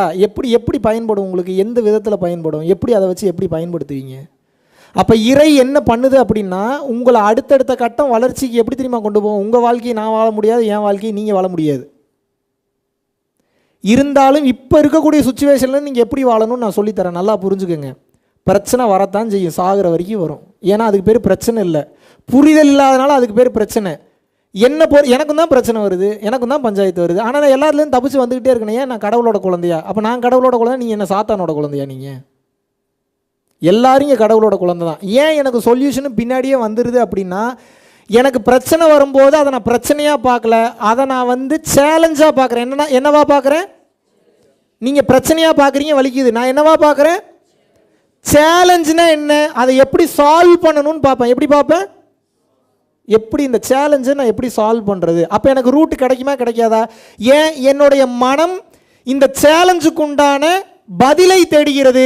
பதிலை தேடும்போது மனமே குருவாக இருந்த செயல்பட்டு அந்த பதிலை மனசே தான் கொடுக்குது, இறைவன் கொடுக்கலன்னா உள்ளதான் இருக்கிறான், இறைவன் வெளியே இல்லை. நீங்கள் என்னவா பார்க்குறீங்க? ஐயோ பிரச்சனை, ஐயோ பிரச்சனை, ஐயோ பிரச்சனை. இந்த மைண்டு நம்ப ஆரம்பிச்சிருது. என்ன பண்ண ஆரம்பிக்குது? நம்ப ஆரம்பிச்சோன்னே அப்போ பிரச்சனை தான் போல, பிரச்சனை தான் போல, பிரச்சனை தான் போல, பிரச்சனை தான் போலன்னு சிக்கிக்கிறீங்க உள்ள. பிரச்சனையாக நம்புனீங்கன்னா பிரச்சனை தான், சேலஞ்சாக பார்த்து எனக்கு சொல்யூஷன் கிடைக்கும்னு நம்புனீங்கன்னா இது நம்பி இதுக்கு இந்த மனசு அப்படின்ற இந்த குழந்தைக்கு சொல்லி புரிய வைக்கணும். என்னன்னு சொல்லி புரிய வைக்கணும்னா, உனக்குள்ளே தான் எல்லாம் இருக்குது, எல்லா பதிலும் உனக்குள்ளே தான் இருக்குது, எல்லா பிரச்சனைக்கு சொல்யூஷன் உனக்குள்ளே தான் இருக்குது. அப்போ நீங்கள் என்ன ப்ராக்டிஸ் பண்ணணும் இந்த மனசுக்கு அப்படின்னா, நீ தாண்டா எல்லா கேள்விகளுக்கும் நீ தாண்டா சாவின்றதை உனக்கு புரிய வைக்கணும். இப்போ இவ்வளோ தூரம் பேசுகிறேன், எனக்கு யார் இவ்வளோ தூரம் சொல்லி கொடுத்தா? போன கிளாஸ் எத்தனை பேர் அட்டன் பண்ணீங்க? கை தூக்குனீங்களே. போன கிளாஸில் பேசினேன், ஏதாவது இந்த கிளாஸில் பேசுகிறேன்னா நான்? நீங்கள் மறுபடியும் இன்னும் 100 கிளாஸ் வந்தீங்கன்னா புதுசாக பேசுவேன் நான். ஆனால் மேட்ரு ஒன்று தான், என்ன எதுவும் வெளியில் எல்லாம் உள்ளதாக இருக்குது. டிசைனாக பேசுவேன், கலராக பேசுவேன். நீங்கள் பிரச்சனை, ஐயோ பொண்டாட்டி பிரச்சனை தம்பி, ஐயோ கடன் பிரச்சனை தம்பி, எனக்கு சாப்பாடு பிரச்சனை தம்பி, அது பிரச்சனை தம்பி, இது பிரச்சனை தம்பி. டிசைனாக கலராக தான் வேறு இருக்குது. மேட்ரு ஒன்று தான், என்ன இதுக்குண்டான சொல்யூஷன் என்கிட்ட இருக்கு நம்ப ஆரம்பிச்சிட்டிங்கன்னா மனமே அதற்குண்டான பொக்கிஷத்தை உங்களுக்கு கொடுக்கும். இதுதான் மாபெரும் ரகசியம். ஏன்னா உண்மையான செல்வம் என்ன அப்படின்னா இன்டெலிஜென்ஸ் அல்லது ஞானம், அதுதான் உண்மையான சொல்யூஷன். இப்போ நான் என்ன கேட்குறேன், தங்க கட்டியும் உங்கள்கிட்ட கொடுத்துட்றேன், அது பொக்கிஷமா இல்லையா? அறிவில் பேசுங்க, இப்போ டக்குன்னு ஞானி மாதிரி பேசாதீங்க. இப்போ ஒரு தங்க கட்டியை உங்கள்கிட்ட கொடுத்துட்றேன், அது பொக்கிஷமா இல்லையா? சரி, தங்கம்னா என்னன்னே தெரியலன்னு வச்சுப்போம் உங்களுக்கு, இப்போ அது பொக்கிஷமா? அப்போ தங்கம் பொக்கிஷமா, தங்கத்தை பற்றிய ஞானம் பொக்கிஷமா? அப்புறம் இப்போ உங்ககிட்ட நான் என்ன பண்ணிடுறேன், ஒரு 100 மில்லியன் மலேசியன் ரிங்கெட்ஸ் பணம் கொடுத்துட்றேன். பணம்னா உங்களுக்கு என்னன்னே தெரியல, இப்போ இது பொக்கிஷமா? அப்போ கலர் பேப்பர் தானுங்க அது. அப்போ அந்த கலர் பேப்பருக்கு வேல்யூ கொடுக்கறது எது? So called intelligence. அப்போ ஞானம் தானே உண்மையான செல்வம். இதனால தான் சொல்லலாம் செல்வத்துள் செல்வம் செவிச்செல்வம்னா என்ன? கண்டதை பேசுறது, காசிப்ஸ் பேசுறதா? ஞான செல்வம், செல்வத்துள் செல்வம் செவிச்செல்வம், அச்செல்வம் செல்வத்துள் எல்லாம் தலைன்றான். அதான் தலைன்றான். ஏன்? அது இல்லைன்னா இதெல்லாம் வேல்யூ இல்லைங்கிறான். தலை போயிடுச்சுன்னா முண்டம் செயல்படுமா? அப்போ நீங்கள் என்ன பண்ணுறீங்க, உங்களுக்கு என்ன பிரச்சனை அப்படின்னு கேட்டிங்கன்னா தெளிவாக புரிந்து கொள்ள வேண்டும். பிரச்சனை கலராக இருக்குது, டிசைனாக இருக்குது, ஆனால் எல்லாத்துக்கும் பதில் உங்களுக்குள்ளே தான் இருக்குது. அது என்ன பண்ணுனா, மனசை நீங்கள் நம்பும்போது, கொஞ்சம் பொறுமையாக செயல்படும் போது இந்த பிரச்சனையிலேருந்து எப்படி தப்பிக்கிறது அப்படின்றதுக்கு உண்டான சொல்யூஷனை அதுவே கொடுக்கும். அது எப்படி தம்பி? பணப்பிரச்சனைக்கு எப்படி தம்பி அது கொடுக்கும்? பணப்பிரச்சனைக்கு சொல்யூஷன் கொடுக்கும். எப்படி? கட்டுக்கட்டாக நோட் அடிக்கிறதுக்கா? இப்போ உங்களுக்கு ஒரு 1 மில்லியன் இப்போ பணம் தேவைப்படுதுன்னு வச்சுக்கோங்க. சும்மா உங்கள் ரூட்டு படியாக உங்களுக்கு முக்கால்வாசி பேருக்கு இப்போ பணம் தான் பிரச்சனை. பணத்தை தாண்டி மனசுக்கெல்லாம் போகிறதே இல்லை. இருந்தாலும் உங்கள் பிரச்சனை படியே வரனே. ஒரு 1 மில்லியன் ருபீஸ் இல்லை 1 மில்லியன் ரிங்கெட்ஸ் இப்போ உங்களுக்கு பிரச்சனை இருக்குது அப்படின்னா, இந்த 1 மில்லியனுக்கு ஈக்குவலான பிஸ்னஸ் ஆப்பர்ச்சுனிட்டி வந்துச்சுன்னா உங்களுக்கு இந்த பிரச்சனை முடியுமா முடியாதா? நீங்கள் ப்ரெஷர், டென்ஷன், கவலையில் இருக்கிறதுனால அதுக்கு உண்டான சொல்யூஷன் உங்களுக்கு தெரியல. மனம் பக்குவப்படும் போது, அமைதி நிலைக்கு போகும்போது என்ன ஆகுனா, உள்ளுக்குள்ளேருந்து தானாகவே அது பிறக்கும், சொல்யூஷன் பிறக்கும் போகும்போது அதுதான் டக்குன்னு அந்த ஒரு ஸ்பார்க் தட்டும் உங்களுக்கு. அந்த ஸ்பார்க் கரெக்டாக செயல்படும். அது எப்போ செயல்படும் அப்படின்னு கேட்டிங்கன்னா, மனம் அமைதி பெறும்போது மட்டும்தான் அது செயல்படும். அது வரைக்கும் செயல்படாது. இதனால தான் இத்தனை பேர் இத்தனை பிரச்சனை இருக்கு. பொண்டாட்டி பிரச்சனையா, மனம் அமைதியாக வேண்டும். புருஷன் பிரச்சனையா, மனம் அமைதியாக வேண்டும். பண பிரச்சனையா, மனம் அமைதியாக வேண்டும். உடல் பிரச்சனையா, மனம் அமைதியாக வேண்டும். எந்த பிரச்சனைக்கும் ஒரே சொல்யூஷன் தான். என்ன? மனம். என்னங்க உண்மையாகவே அமைதியாகிட்டீங்களா நீங்கள்? பதில சொல்லுங்க கிளாஸ் முடிகிற வரைக்கும். அது மனம். ஏன் மனம் அமைதியாக வேண்டும்? சரியான முடிவெடுக்க, பதில்கள் தானாகவே உள்ளுக்குள் இருந்து கிளம்ப. அனைத்திற்கும் எது ஆதாரம்? மனம். மனம் அமைதி பெற அமைதி பெற அமைதி பெற அமைதி பெற அனைத்தும் உள்ளுக்குள் இருந்து தானாக மலரும். கோயிலுக்கு தானே அனுப்பிட்டு இருக்காங்க இன்னும் உங்களை. எவனுக்கு வந்து உனக்குள்ளே எல்லாம் இருக்குன்னு எவன் சொல்லித்தரான்? அப்போ கோயிலுக்கு போகிறது தப்பா? நானும் தான் எதுக்கு? சும்மா டைம் பாஸ்க்கு போகணும். அங்கெல்லாம் ஜாலியாக போய் அந்த சிற்பங்களை ரசித்து உட்காந்து அங்கே இருக்கக்கூடிய வைப்ரேஷனை சாப்பிட்றதுக்கு போகணும். அங்கே கடவுள் இருக்குன்னெலாம் போகக்கூடாது. ஏன்? கோயிலுக்கு போகும்போது அப்போ என்ன தம்பி நடக்குது? ஆல்ரெடி அமைதியான சூழல், அந்த வைப்ரேஷன் அங்கே இருக்கும். அப்புறம் என்ன? மந்திரம் ஏதோ ஒன்று சொல்லி சொல்லி சொல்லி சொல்லி சொல்லி சொல்லி அந்த இடத்த இன்னும் கிளென்ஸ் பண்ணி வச்சுருப்பாங்க. அப்புறம் என்ன? அந்த இடத்த கொஞ்சம் சுத்தபத்தமாக இருக்கும்போது ஒரு சில நல்ல ஆற்றல்கள் அந்த இடத்துல பிரவேசம் பண்ணும். அப்புறம் என்ன? அந்த இடத்துக்கு போகும்போது ஆட்டோமேட்டிக்காக உங்கள் மைண்ட் அமைதியாகிடுது. மனம் அமைதியாகும் போது என்ன ஆகுது? கடவுள்கிட்ட போய் வேண்டுறீங்க. என்னத்தை போய் வேண்டுறீங்க? ஒன்றும் வேண்டலை. மனம் அமைதி பெறும்போது உள்ளே போனோடனே மனசு அமைதியாகுதா இல்லையா? கோயிலுக்குள்ளேயோ மாஸ்க்குள்ளேயோ சர்ச்சுக்குள்ளே போகும்போது ஆகுதா இல்லையா? மனம் அமைதி பெறுது. மனம் அமைதி பெறும்போது என்ன ஆகுறீங்க? கோயிலுக்குள்ளே போகிறீங்க.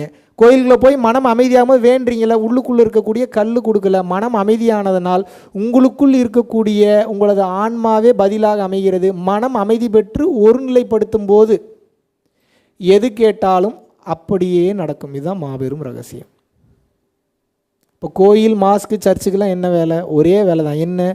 மனசை அமைதிப்படுத்துறதுக்கு ஒரு இடம் வேணும். இது வீட்டில் இருந்துட்டு பண்ண முடியாதா? வீட்டில் இருந்துட்டு பண்ண முடியும். ஆனால் ஆல்ரெடி வைப்ரேஷன், கெட்ட கெட்ட வைப்ரேஷனாக வீட்டுக்குள்ளே இருக்குது. பொண்டாட்டி பிரச்சனை, புள்ள பிரச்சனை, அந்த பிரச்சனை, இந்த பிரச்சனை. அதுக்கு நார்மலாக உட்காந்து மனம் அமைதிப்படுத்துறத விட ஒரு 1000 மடங்கு அதிகமாக உழைக்கணும் வீட்டில் உட்காந்து மனசை அமைதிப்படுத்துறதுக்கு. அதனால தான் அடிக்கடி ஓடிடுறது கோவிலுக்கோ, நல்ல வைப்ரேஷன் இருக்கிற இடத்துக்கோ, இமயமலைக்கோ, அங்கேயோ இங்கேயோ ஓடுறதுக்கு காரணம் என்ன? சீக்கிரம் மைண்டு ஃபோக்கஸ் ஆகிரும். அங்கே இருக்கக்கூடிய வெளிப்புற சூழல் சப்போர்ட் பண்ணுது. என்ன பண்ணுது?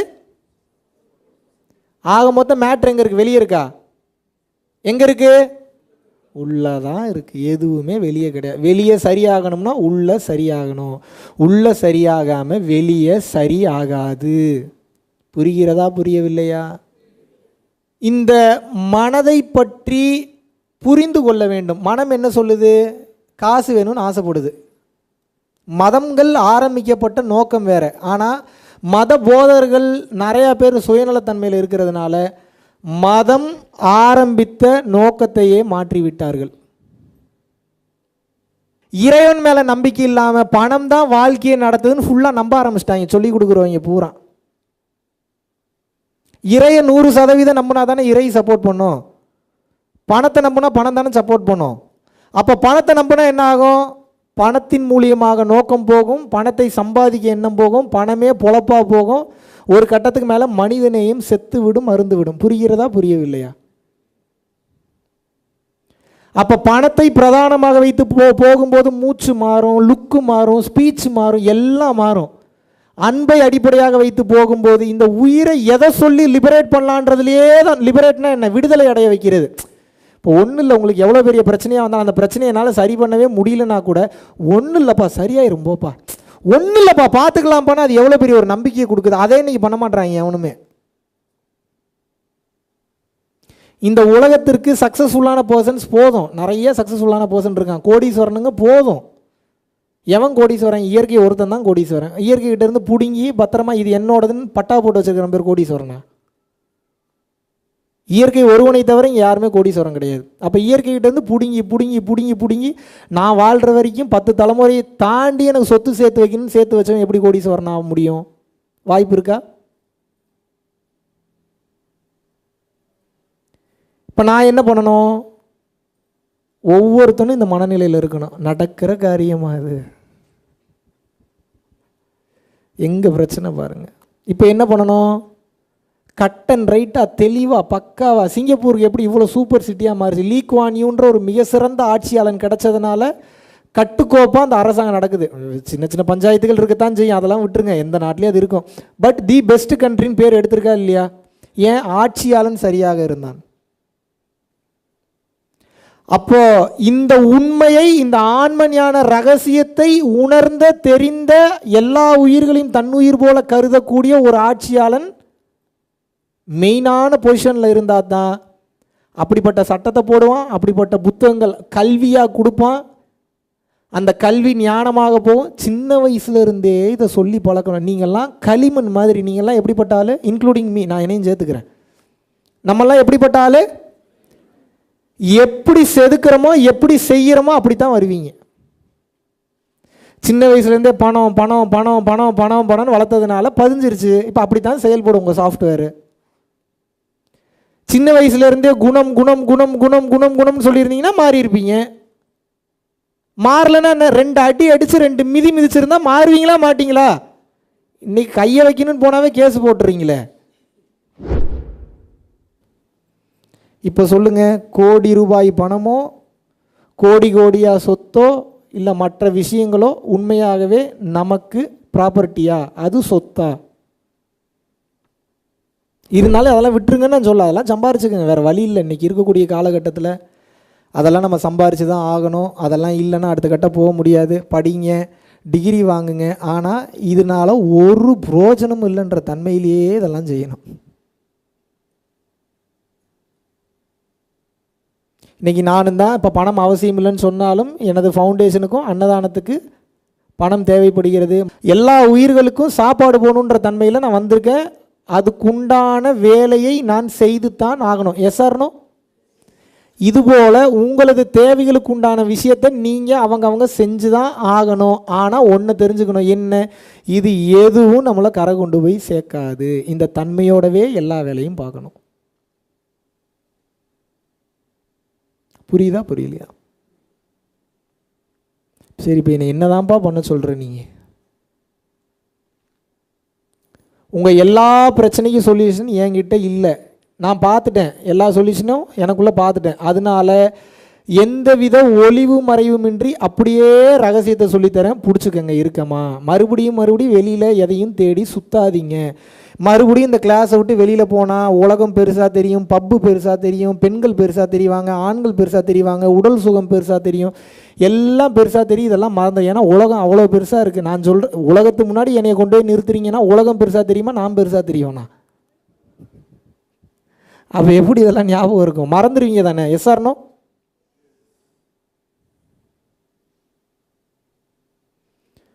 இப்போ என்ன பிரச்சனைனா உலகம் ரொம்ப பெருசாக தெரியும், மாட்டிப்பீங்க. மறுபடியும் டேஸ்டான பொருட்கள் வேணும்னு ஓடுவீங்க, அழகான கணவன் வரணும்னு வேண்டுவீங்க, அழகான மனைவி வரணும்னு வேண்டுவீங்க.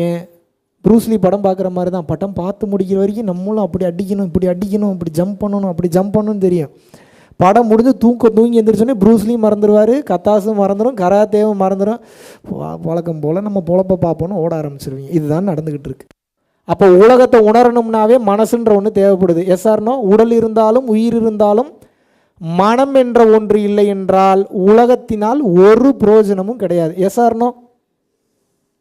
இப்போ நம்ம வேலை என்ன? எப்போ மனம் தேவையோ ஆன் பண்ணணும், எப்போ மனம் தேவையில்லையோ ஆஃப் பண்ணணும். இப்போ நீங்கள் என்ன பண்ணணும்? உங்கள் எல்லா பிரச்சனைக்கும் சொல்யூஷன் வேணும். ஒரே சொல்யூஷன் என்னென்னா இறைவன் தான் சொல்யூஷன். இதை முதல்ல மறக்கக்கூடாது. இறைவன் எப்போ உங்களுக்குள்ளே இறங்குவார் அப்படின்னா, எப்போ இறைவன் பேரையே சொல்லிக்கிட்டே இருக்கீங்களோ, நல்லா புரிஞ்சுக்கோங்க, எதை பேசுகிறீங்களோ அதாவே மாறுறீங்க. இவ்வளோதான் ரகசியம். கஷ்டம் கஷ்டம் கஷ்டம் கஷ்டம்னு பேசிங்கன்னா கஷ்டம்னே மாறுவீங்க. பணம் பணம் பணம் பணம்னு பேசிகிட்டு இருந்தீங்கன்னா பணம்னே மாறுவீங்க. புகழ் புகழ் புகழ் புகழ்னு பேசிட்டீங்கன்னா புகழ்னே மாறுவீங்க. இறைவன் இறைவன் இறைவன் இறைவன் இறைவன் இறைவன் இறைவன் இறைவன் பேசுனீங்கன்னா இறைவனாகவே மாறிடுவீங்க. நீ இறைவனாக மாறணுமா, மற்ற மேட்டராக மாறணுமா? படைத்த பொருள்களாக மாற வேண்டுமா, படைப்பாளியாகவே மாற வேண்டுமா? நம்ம படைப்பாளி தான். கேமே என்ன அப்படின்னா, இத்தனை பொருளையும் முன்னாடி கொட்டி வச்சுருக்கான். இப்போ உட்காந்து வேடிக்கை பார்த்துட்டு இருக்கான். எதை போய் இந்த புல்ல தோடுதுன்னு பார்க்குறேன் நான், உட்காந்து வேடிக்கை பார்த்துட்டு இருக்கான். பூரா பேரும் போய் லாக் ஆகுறீங்க. ஒருத்தன் போய் தங்கத்தை தொடுறீங்க, இன்னொருத்தன் வைரத்தை தொடுறீங்க, இன்னொருத்தர் செக்ஷுவல் இன்டர்கோர்ஸை தொடுறீங்க. இது எதுவுமே ட்ரை பண்ணுறதுல தப்பில்லை. ட்ரை பண்ணிட்டு வெளியே வந்துடணும். எல்லாம் தொட்டு பார்த்துட்டு இது எதுவுமே நிரந்தரம் இல்லைன்ற தன்மையோட வெளியே வந்து விட வேண்டும். நீங்கள் எங்கே போய் சிக்கிக்கிறீங்க? இதெல்லாம் உண்மைதான் உண்மைதான் உண்மைதான் உண்மைதான் அங்கேயே சிக்கி தவிக்கிறீங்க. இப்போ இறைவன் என்ன பார்க்குறாரு, ஏன்டா அதை மொத்தத்தையும் கொடுத்ததே நான் தான், எவனா என்னைய வேணும்னு கேட்குறீங்களாடான்னு கேட்குறாரு. ஏன் இந்த ப்ரோக்ராமே என்ன அப்படின்னா, நீங்கள் அவனாக மாறிவிட்டீர்கள் என்றால் அனைத்தும் உங்களுது.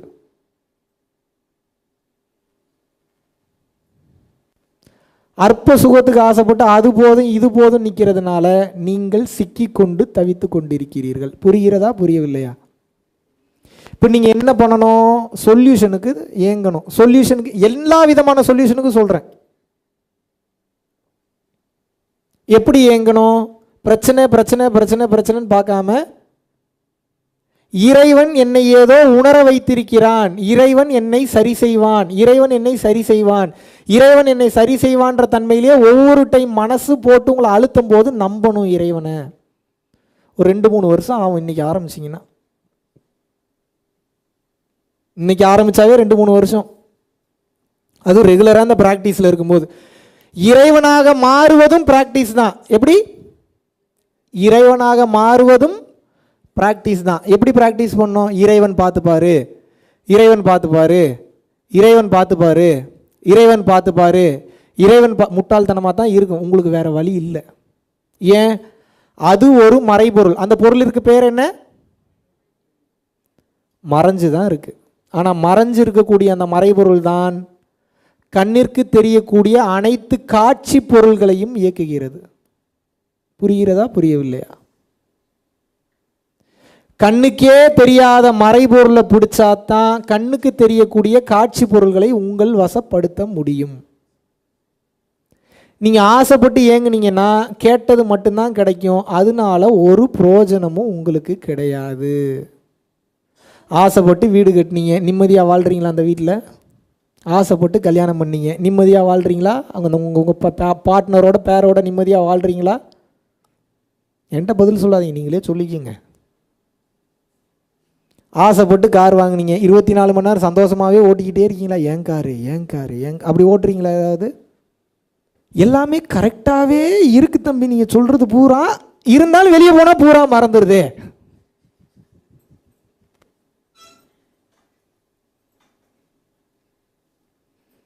அதுக்கு தான் உங்களுக்கு தகுந்த மாதிரி இப்போ நான் இறங்கி வந்துட்டேன். ஒரே ஃபார்முலாவை பிடிச்சிங்க, எல்லாத்துக்கும் எல்லா ரோகத்திற்கும் ஒரே நிவாரணி என்ன. எந்த பஞ்சாயத்து வந்தாலும் இனிமேல் கண்டதை பேசாமல் இறைவன் செயல், இறைவன் தான் புகழறானா எவனாவது இறைவன் செயல் அப்படின்னு சொல்லணும். எவனா ஒரு அசிங்கமாக திட்டுறானா, ஏதோ ஒரு தப்பு பண்ணுறேன் அதனால தான் இறைவன் ஏதோ எனக்கு தண்டனை கொடுக்கிறார், இறைவன் செயல் அப்படின்னு சொல்லணும். வருமா அப்படி ஒருத்தன் அசிங்கமாக திட்டும்போது? ப்ராக்டிஸ்.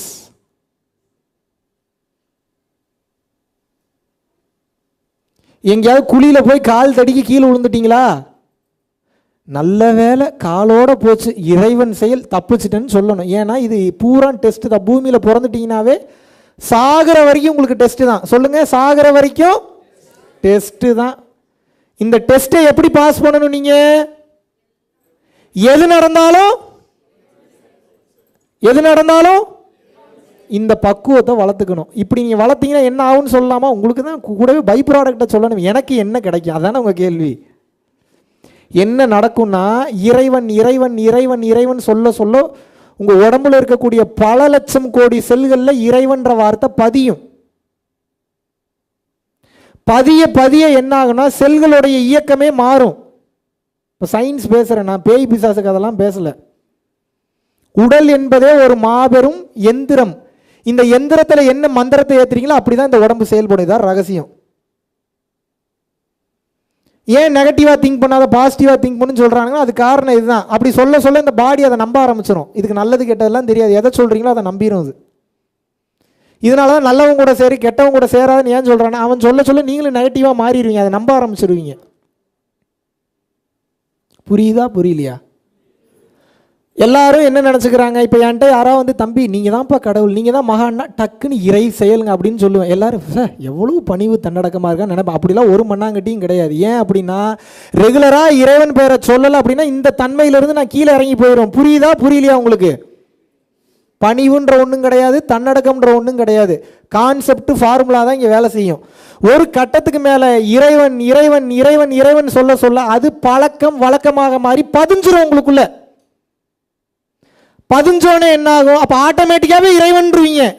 இப்போ என்ன கான்செப்ட்னா, இறைவன் இறைவன் இறைவன் இறைவன் இறைவன் இறைவன் சொல்ல சொல்ல ஒவ்வொரு செல்களிலும் அது பதிந்து விடும். ஒவ்வொரு செல்களிலும் பதியும் போது ஒவ்வொரு சக்கரத்திலும் இறை சக்தி செயல்பட ஆரம்பித்து விடும். எப்படி ரகசியம் பாருங்க, எப்படி பாருங்க. குறுக்கு வழி குறுக்கு வழி குறுக்கு வழி குறுக்கு வழின்னா குறுக்கு வழியிலேயே தான் போவீங்க. சித்து சித்து சித்து சித்துன்னா சித்துலேயே தான் போவீங்க. பணம் பணம் பணம் பணம்னா பணத்திலேயே தான் போவீங்க. பிஸ்னஸ் பிஸ்னஸ் பிஸ்னஸ் பிஸ்னஸ் பிஸ்னஸ்லேயே தான் போவீங்க. இறைவன் இறைவன் இறைவன் இறைவன்னா தான் இறை பாதையில் செல்வீர்கள். எப்படி வசதி? இறைவனாக ஆகணுமா இல்லை மற்ற பொருள் ஆகணுமா? படைத்த பொருளாக மாற வேண்டுமா, படைத்தவனாகவே மாற வேண்டுமா? இப்போ நீங்கள் என்ன சொல்லணும் அப்படின்னா, இந்த உடல் முழுவதும் நீரினால் வடிவமைக்கப்பட்டுள்ளது. முக்காவாசி எதில் வடிவமைக்கப்பட்டிருக்கு? ஏற்றுக்கிறீங்களா மறுக்கிறீங்களா? சயின்டிஸ்ட் வந்து இதை ப்ரூவ் பண்ணியிருக்கான். தண்ணி எதை சொல்றீங்களோ அதை அப்படியே நம்பிரும்.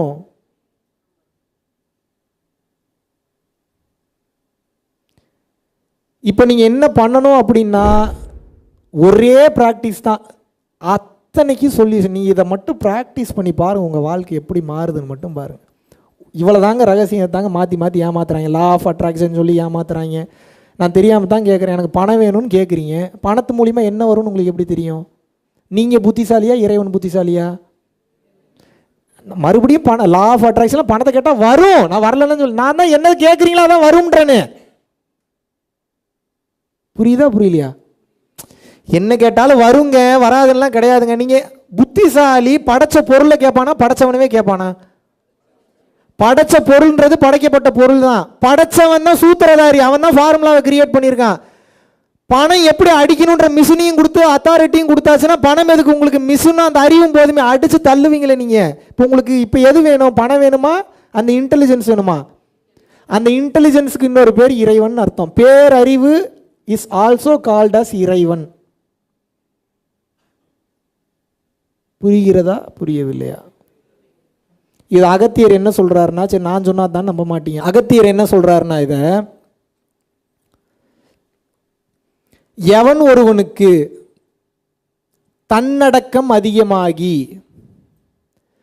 தாராள குணம் அதிகமாகி விடுகிறதோ, நல்ல வார்த்தையை கவனிக்கணும். எவன் ஒருவனுக்கு தன்னடக்கம் அதிகமாகி தாராள குணம் அதிகமாகி விடுகிறதோ, எப்போது எது நடந்தாலும் எல்லாம், எப்போது எது, சாவு பேய் பிசாசு நல்லது கெட்டது பிரச்சனை, கை உடையிறது கால் உடையிறது, எது நடந்தாலும், எப்போது எது நடந்தாலும், எதற்கு எடுத்தாலும் எல்லாம் இறைவன் செயல், எல்லாம் இறைவன் பார்த்து கொள்வான், எல்லாம் அவன் செயல், நான் ஏன் வருத்தப்பட வேண்டும், எல்லாம் இறைவன் பார்த்து கொள்வான் என்று எவன் ஒருவன் இறைவனையே காரணம் காட்டிக்கொண்டே இருக்கிறானோ, அப்போது அவன் மெல்ல மெல்ல நகர்ந்து, எப்படியா மெல்ல மெல்ல தானே, அது வேகமா இல்லையா, மெல்ல மெல்ல நகர்ந்து இறை எனும் ஒளிவட்டத்திற்குள் வந்து விட்டான் என்பதே பொருளாகும்ங்கிறார் அகத்தியர். அப்ப அதுக்கு என்ன அர்த்தம்? இறைவனுடைய அருளாற்றல் உங்க மேல பட ஆரம்பிச்சிருச்சுன்னு அர்த்தம். பட ஆரம்பிச்சிருச்சுன்னா உங்களை யாராவது ஏதாவது பண்ண முடியும்? இப்ப நான் ஒரு சேலஞ்சு போடுறேன், எந்த மாந்திரிகவாதியாவது உண்மையாவே எனக்கு செய்வினை வைக்க சொல்லுங்க, நான் வேலை செய்யுதான்னு பார்க்குறேன். குட்டி சாத்தான் இருக்குன்றான், ஜின்னு இருக்குன்றான், பேய் இருக்குன்றான், பிசா இருக்கு, எல்லாம் இருக்கு. என்னை ஏவி விட்டு என்னை ஆளை காலி பண்ண வைக்க சொல்லுங்க, என்ன நடக்குதுன்னு நான் பார்க்குறேன். நடக்காது. ஏன் நடக்காது? நான் எந்த ஒளிவட்டத்தில் இருக்கேன்? இறைன்ற ஒளிவட்டத்தில் இருக்கும்போது உங்களுக்கு ஏதாவது தீங்கு நடக்குமா? நடக்குமா? இருள் என்பதுதான் போட்டு தள்ளுற ஃபோர்ஸ். இருள் உங்களுக்குள்ள செயல்பட போதா, ஒளி உங்களுக்குள்ள செயல்பட போதா? இதுதான் கேம். ஒளி உங்களுக்குள்ள செயல்படணும்னா என்ன பண்ணணும்? செல்ஸை நம்ப வைக்கணும். செல்ஸை நம்ப வைக்க என்ன பண்ணணும்? Very good. யார் சொன்னது? அவர் ஒருத்தர் தான் கிளாஸை கவனிச்சிருக்காரு. கிளாப் பண்ணுங்க அவருக்கு. எல்லாம் அவன் தான், எல்லாம் அவன் தான், எல்லாம் அவன் தான், எல்லாம். முதல்ல பொய்யுக்கு கூட சொல்லுங்க, அப்புறம் உணர்ந்துருவீங்க நீங்கள். அந்த அகங்காரமே போயிடும். இதை நீங்கள் உணர்ந்தீங்கன்னாவே அகங்காரம் போயிடும். அகங்காரம் போகிறதுக்கு நீங்கள் ஒன்றும் பண்ண வேணாம், புதுசெல்லாம் உணர வேணாம். அவன்தான் அவன்தான் அவன்தான் அவன்தான் சொல்லிகிட்டு இருந்தீங்கன்னாவே அதுவே நம்ப ஆரம்பிச்சிடும் ஒரு கட்டத்துக்கு மேலே. ரகசியமே அவ்வளோதான். எதை சொல்கிறீங்களோ அதை நம்ப ஆரம்பிச்சிருது மொத்த பாடியும். புரியுதா புரியலையா? அது நம்ப ஆரம்பிக்கும் போது என்னன்னு, எனக்கே முக்கால்வாசி பிரச்சனைக்கெல்லாம் சொல்யூஷன்லாம் தெரியாது. அது தானாக நடக்கும், ஸ்பாட்டில் நடக்கும். அது ஏன் என்கிட்ட இறைவன் பேசுகிறாரு உங்கள்கிட்ட பேச மாட்டுறாருன்னா, நான் எல்லாத்தையும் அவர் நம்ப ஆரம்பிச்சிட்டேன், அதனால் ஹெல்ப் பண்ணுறாரு எனக்கு. உங்களுக்கெல்லாம் என்ன பண்ணுறாரு? நீங்கள் பணத்தெல்லாம் நம்பிட்டு இருக்கீங்க, அப்போ யார் ஹெல்ப் பண்ணுவாங்க? நான் கடவுளை நம்புகிறேங்க, அதனால கடவுளை எனக்கு ஹெல்ப் பண்ணுறாருங்க. நீங்கள் யாருங்க நம்புறீங்க? அப்போ உங்களுக்கு யார் ஹெல்ப் பண்ணுவா? என்ன ஏதாவது கால்குலேஷன் புரியுதா புரியலையா? என் பொண்டாட்டிதே எனக்கு போதும் அப்படின்னா உங்களை யார் காப்பாற்றணும்? என் புருஷனே எனக்கு போதும் அப்படின்னா யார் காப்பாற்றணும்? எனக்கு என் நாட்டு பிரதமர் போதும் அப்படின்னா யார் காப்பாற்றணும்? எனக்கு தங்கம் வைரம் வைடூரியம் இருந்தால் போதுன்னே சாவுறீங்க கடைசி வரைக்கும், அப்போ யார் காப்பாற்றணும்? ப்ளஸ் பண்ணுறதுன்னா என்ன? உங்கள் நம்பிக்கைக்கு ஹெல்ப் பண்ணும். எங்களோட பிளஸ்ஸிங் சேர்ந்து என்ன பண்ணும்? உங்களோட நம்பிக்கைக்கு உத்வேகமாக இருந்து சப்போர்ட் பண்ணும். நீங்கள் எதையும் நம்பாமல் பணத்தை நம்புனீங்கன்னா எது சப்போர்ட் பண்ணும்? பணம் தான் சப்போர்ட் பண்ணும். அப்போ மிஸ்டேக் பணத்துக்கிட்ட இருக்கா உங்ககிட்ட இருக்கா? அதுக்கு நான் பணம் வேணான்னு சொன்னேன்னா, இறைவா நீ பார்த்துக்கன்றப்ப வேணுங்கிறது வேணுங்கிற டைமுக்கு டான்னு வரும். பட் இதை நம்புறது கஷ்டம், இப்படித்தான் வரும். ஆனால் அப்புறம் என்ன பெரிய விஷயம்? நீங்கள் எதுக்கு எடுத்தாலும் கடவுளை நம்பாமல் மெட்டீரியல் திங்ஸவே நம்புனீங்கன்னா எது காப்பாற்றணும்? உங்களை மெட்டீரியல் திங்ஸ் காப்பாற்றும். எப்போ கரை சேர்க்குமா? மெட்டீரியல் திங்ஸ் உங்களை கரை சேர்க்குமா? உண்மையாகவே கொடுத்து வச்சோங்க. ஏன்னா இன்றைக்கி என்னென்னமோ கண்டென்ட் இறங்குது, எவன் பேசுகிறானே தெரில. மேலேருந்து என்ஜாய் பண்ணுங்க. எனக்கே புதுசு. உங்கள்கிட்ட சொல்லிட்டு நானே இந்த அர்த்தத்தை வேறு மாதிரி உள்ளுக்குள்ளே ரீட் பண்ணிகிட்டு இருக்கேன். ஓ இப்படிலாம் ஒரு ரூட் இருக்கும் போல் அப்படின்னு. ஆனால் உங்களுக்கு எப்படி தெரியுது? தம்பி எல்லாத்தையும் உணர்ந்து பேசிக்கிட்டு இருக்காருன்னு தோணும். ஒன்றும் உணரலை. இந்த செய்தி வாசிப்பாளர் பார்த்தீங்கன்னா, செய்தி வாசிக்கும் போது என்ன தெரியும்னா, ஆஹா என்ன ஞானத்தோடு இந்த புள்ள எவ்வளோ அழகாக செய்தி வாசிக்குது. உள்ளே இருக்கிற ஸ்டுடியோவில் இருக்கிறவங்க தான் தெரியும். முன்னாடி டிவியில் ஓடிக்கிட்டே இருக்கும், அப்படியே பார்த்து படிச்சுக்கிட்டு இருக்கும். அதுக்கு அர்த்தமே தெரியாது. நல்லா படிச்சுட்டு நீ ஒரு முட்டாள் அப்படின்னா பார்க்குறவன் பூரா முட்டாள் தான் படிக்கும். அது இப்போ மேலேருந்து இன்ஃபர்மேஷன் வேறு வந்ததுன்னா எனக்கு என்ன அது என்ன வருதோ அதுதான் பேச முடியும். உண்மையாகவே you people are so lucky. இப்போ அது என்ன சொல்லுது அப்படின்னா, இறைவனை நம்ப சொல்கிறது. கிறிஸ்டியானிட்டி அப்படின்ற மதம் இந்த உலகத்தை ஆள்கிறது. நான் வரேன், இந்த மூகாம்பிகை மேட்டருக்கு வரேன். அதுக்கு இதுக்கு சம்மந்தம் இருக்குது, அதை சொல்லி கனெக்ட் பண்ணால் தான் உங்களுக்கு புரியும். கிறிஸ்டியானிட்டி உலகத்தை ஆள்கிறது. ஏற்றுக்கிறீங்களா இல்லையா? ஏற்றுக்க மாட்டிங்களா? யாராவது ஏற்றுக்க மாட்டேன்னு யாராவது இருக்கீங்கன்னா சொல்லுங்கள், விளக்கம் கொடுக்குறேன். கிறிஸ்டியானிட்டி கிறிஸ்துவ மதம் உலகத்தை ஆள்கிறது. ஏற்றுக்கிறீங்களா இல்லையா? ஏன் ஏற்றுக்கிறீங்க? English very good. ABCD 26 எழுத்து தான் இன்னைக்கு உலகத்தை ஆளுது. S or no? ஏன் அவன் அவ்வளோ தூரம் வளர்ந்தான்?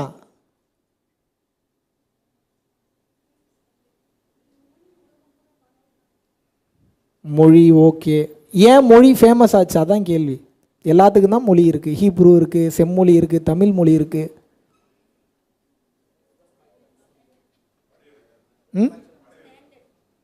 படையெடுத்தல் ஓகே, அதுவும் காரணமாக வச்சுக்கலாம். பட் அதுக்கெல்லாம் ஒரு பேஸ் காரணம் இருக்குது. படையெடுத்தாலும் ஜெயிக்கணும்ல. படம் எடுக்கிறது மேட்டர் இல்லை, படம் எடுத்தால் ஜெயிக்கணும்ல. நீங்கள் ஏன் அந்த காரணம்? ஏன் ஜெயித்தது? கிறிஸ்டியானிட்டி ஏன் ஜெயிக்குது?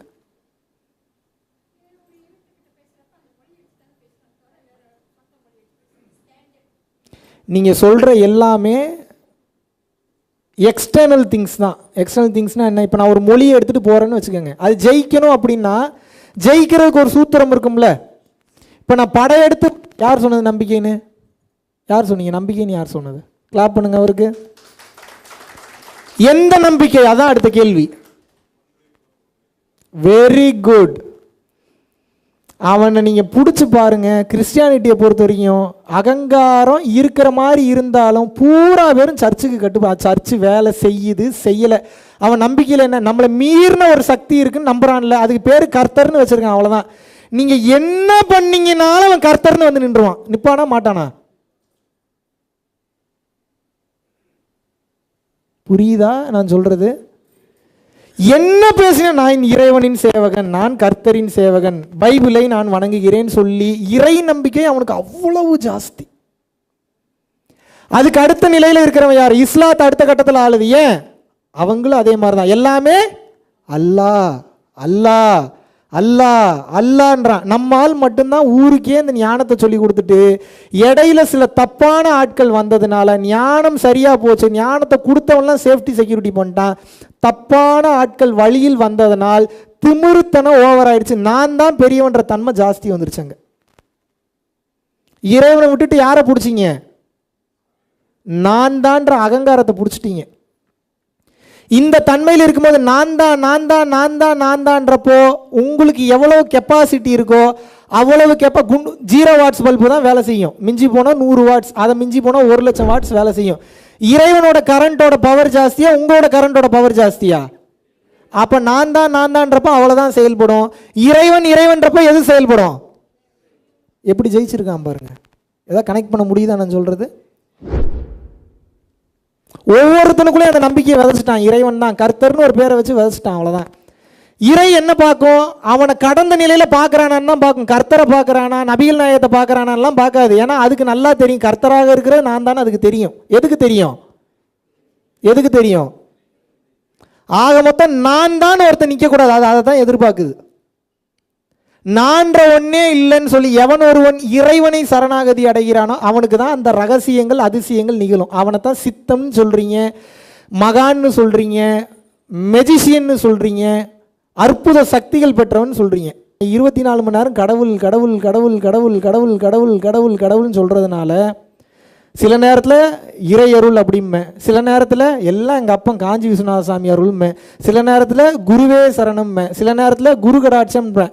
ஏன் இதை மாற்றி மாற்றி சொல்கிறேன்னா ஆப்போசிட் பர்சன் யார் இருக்காங்களோ அவங்களுக்கு தகுந்த மாதிரி மாற்றி சொல்லுவேன். ஏன்னா இங்கே நான் பெருசுன்றது எனக்கு முக்கியம் இல்லை, ஆப்போசிட்டில் இருக்கிறவனே அந்த பாதைக்கு கொண்டு வரணும். அப்போ என்ன, சில பேர் குருவை விரும்புவோம், அப்போ குருவே சரணம்னு சொல்லுவேன். ஒரு சில பேர் குருலாம் அவனுக்கு தெரியாது, அவன் இறைவன் தான் பெருசுமா. ஒரு இஸ்லாத் மதத்தில் இருக்கிற ஒருத்தனை நான் கன்வின்ஸ் பண்ணணும்னா குரு அப்படின்னா ஏற்றுப்பான அவன்? அப்போ இறைவனே பெரியவன். இன்னும் ஒரு சில இடங்களில் வந்து பார்த்தீங்கன்னா சயின்ஸ் பேசுகிற ஆள்கிட்ட போய் உட்காந்துக்கிட்டு இறைவன்னாலும் ஏற்றுக்க மாட்டான், குருன்னாலும் ஏற்றுக்க மாட்டான். எனர்ஜியே உயர்ந்தது அப்படிமே. எப்படி பாருங்க. ஆக மொத்தம் என்ன நான் முன்னிறுத்தவே மாட்டேன் எந்த இடத்துல. ஏன்? எனர்ஜின்னு சொன்னாலும் அதுதான் சப்போர்ட்டுக்கு வருது, கர்த்தர்னு சொன்னாலும் அதுதான் சப்போர்ட்டுக்கு வருது, குருன்னு சொன்னாலும் அதுதான் சப்போர்ட்டுக்கு வருது, நீக்கமர நிறைந்திருக்கும் பேராற்றலான அல்லான்னு சொன்னாலும் அதுதான் சப்போர்ட்டுக்கு வருது. ஆக மொத்தம் அது என்ன எதிர்பார்க்குது? பேரை எதிர்பார்க்கல, உன்னை நீ முன்னிறுத்தாதன்னு எதிர்பார்க்குது. புரியுதா புரியலையா?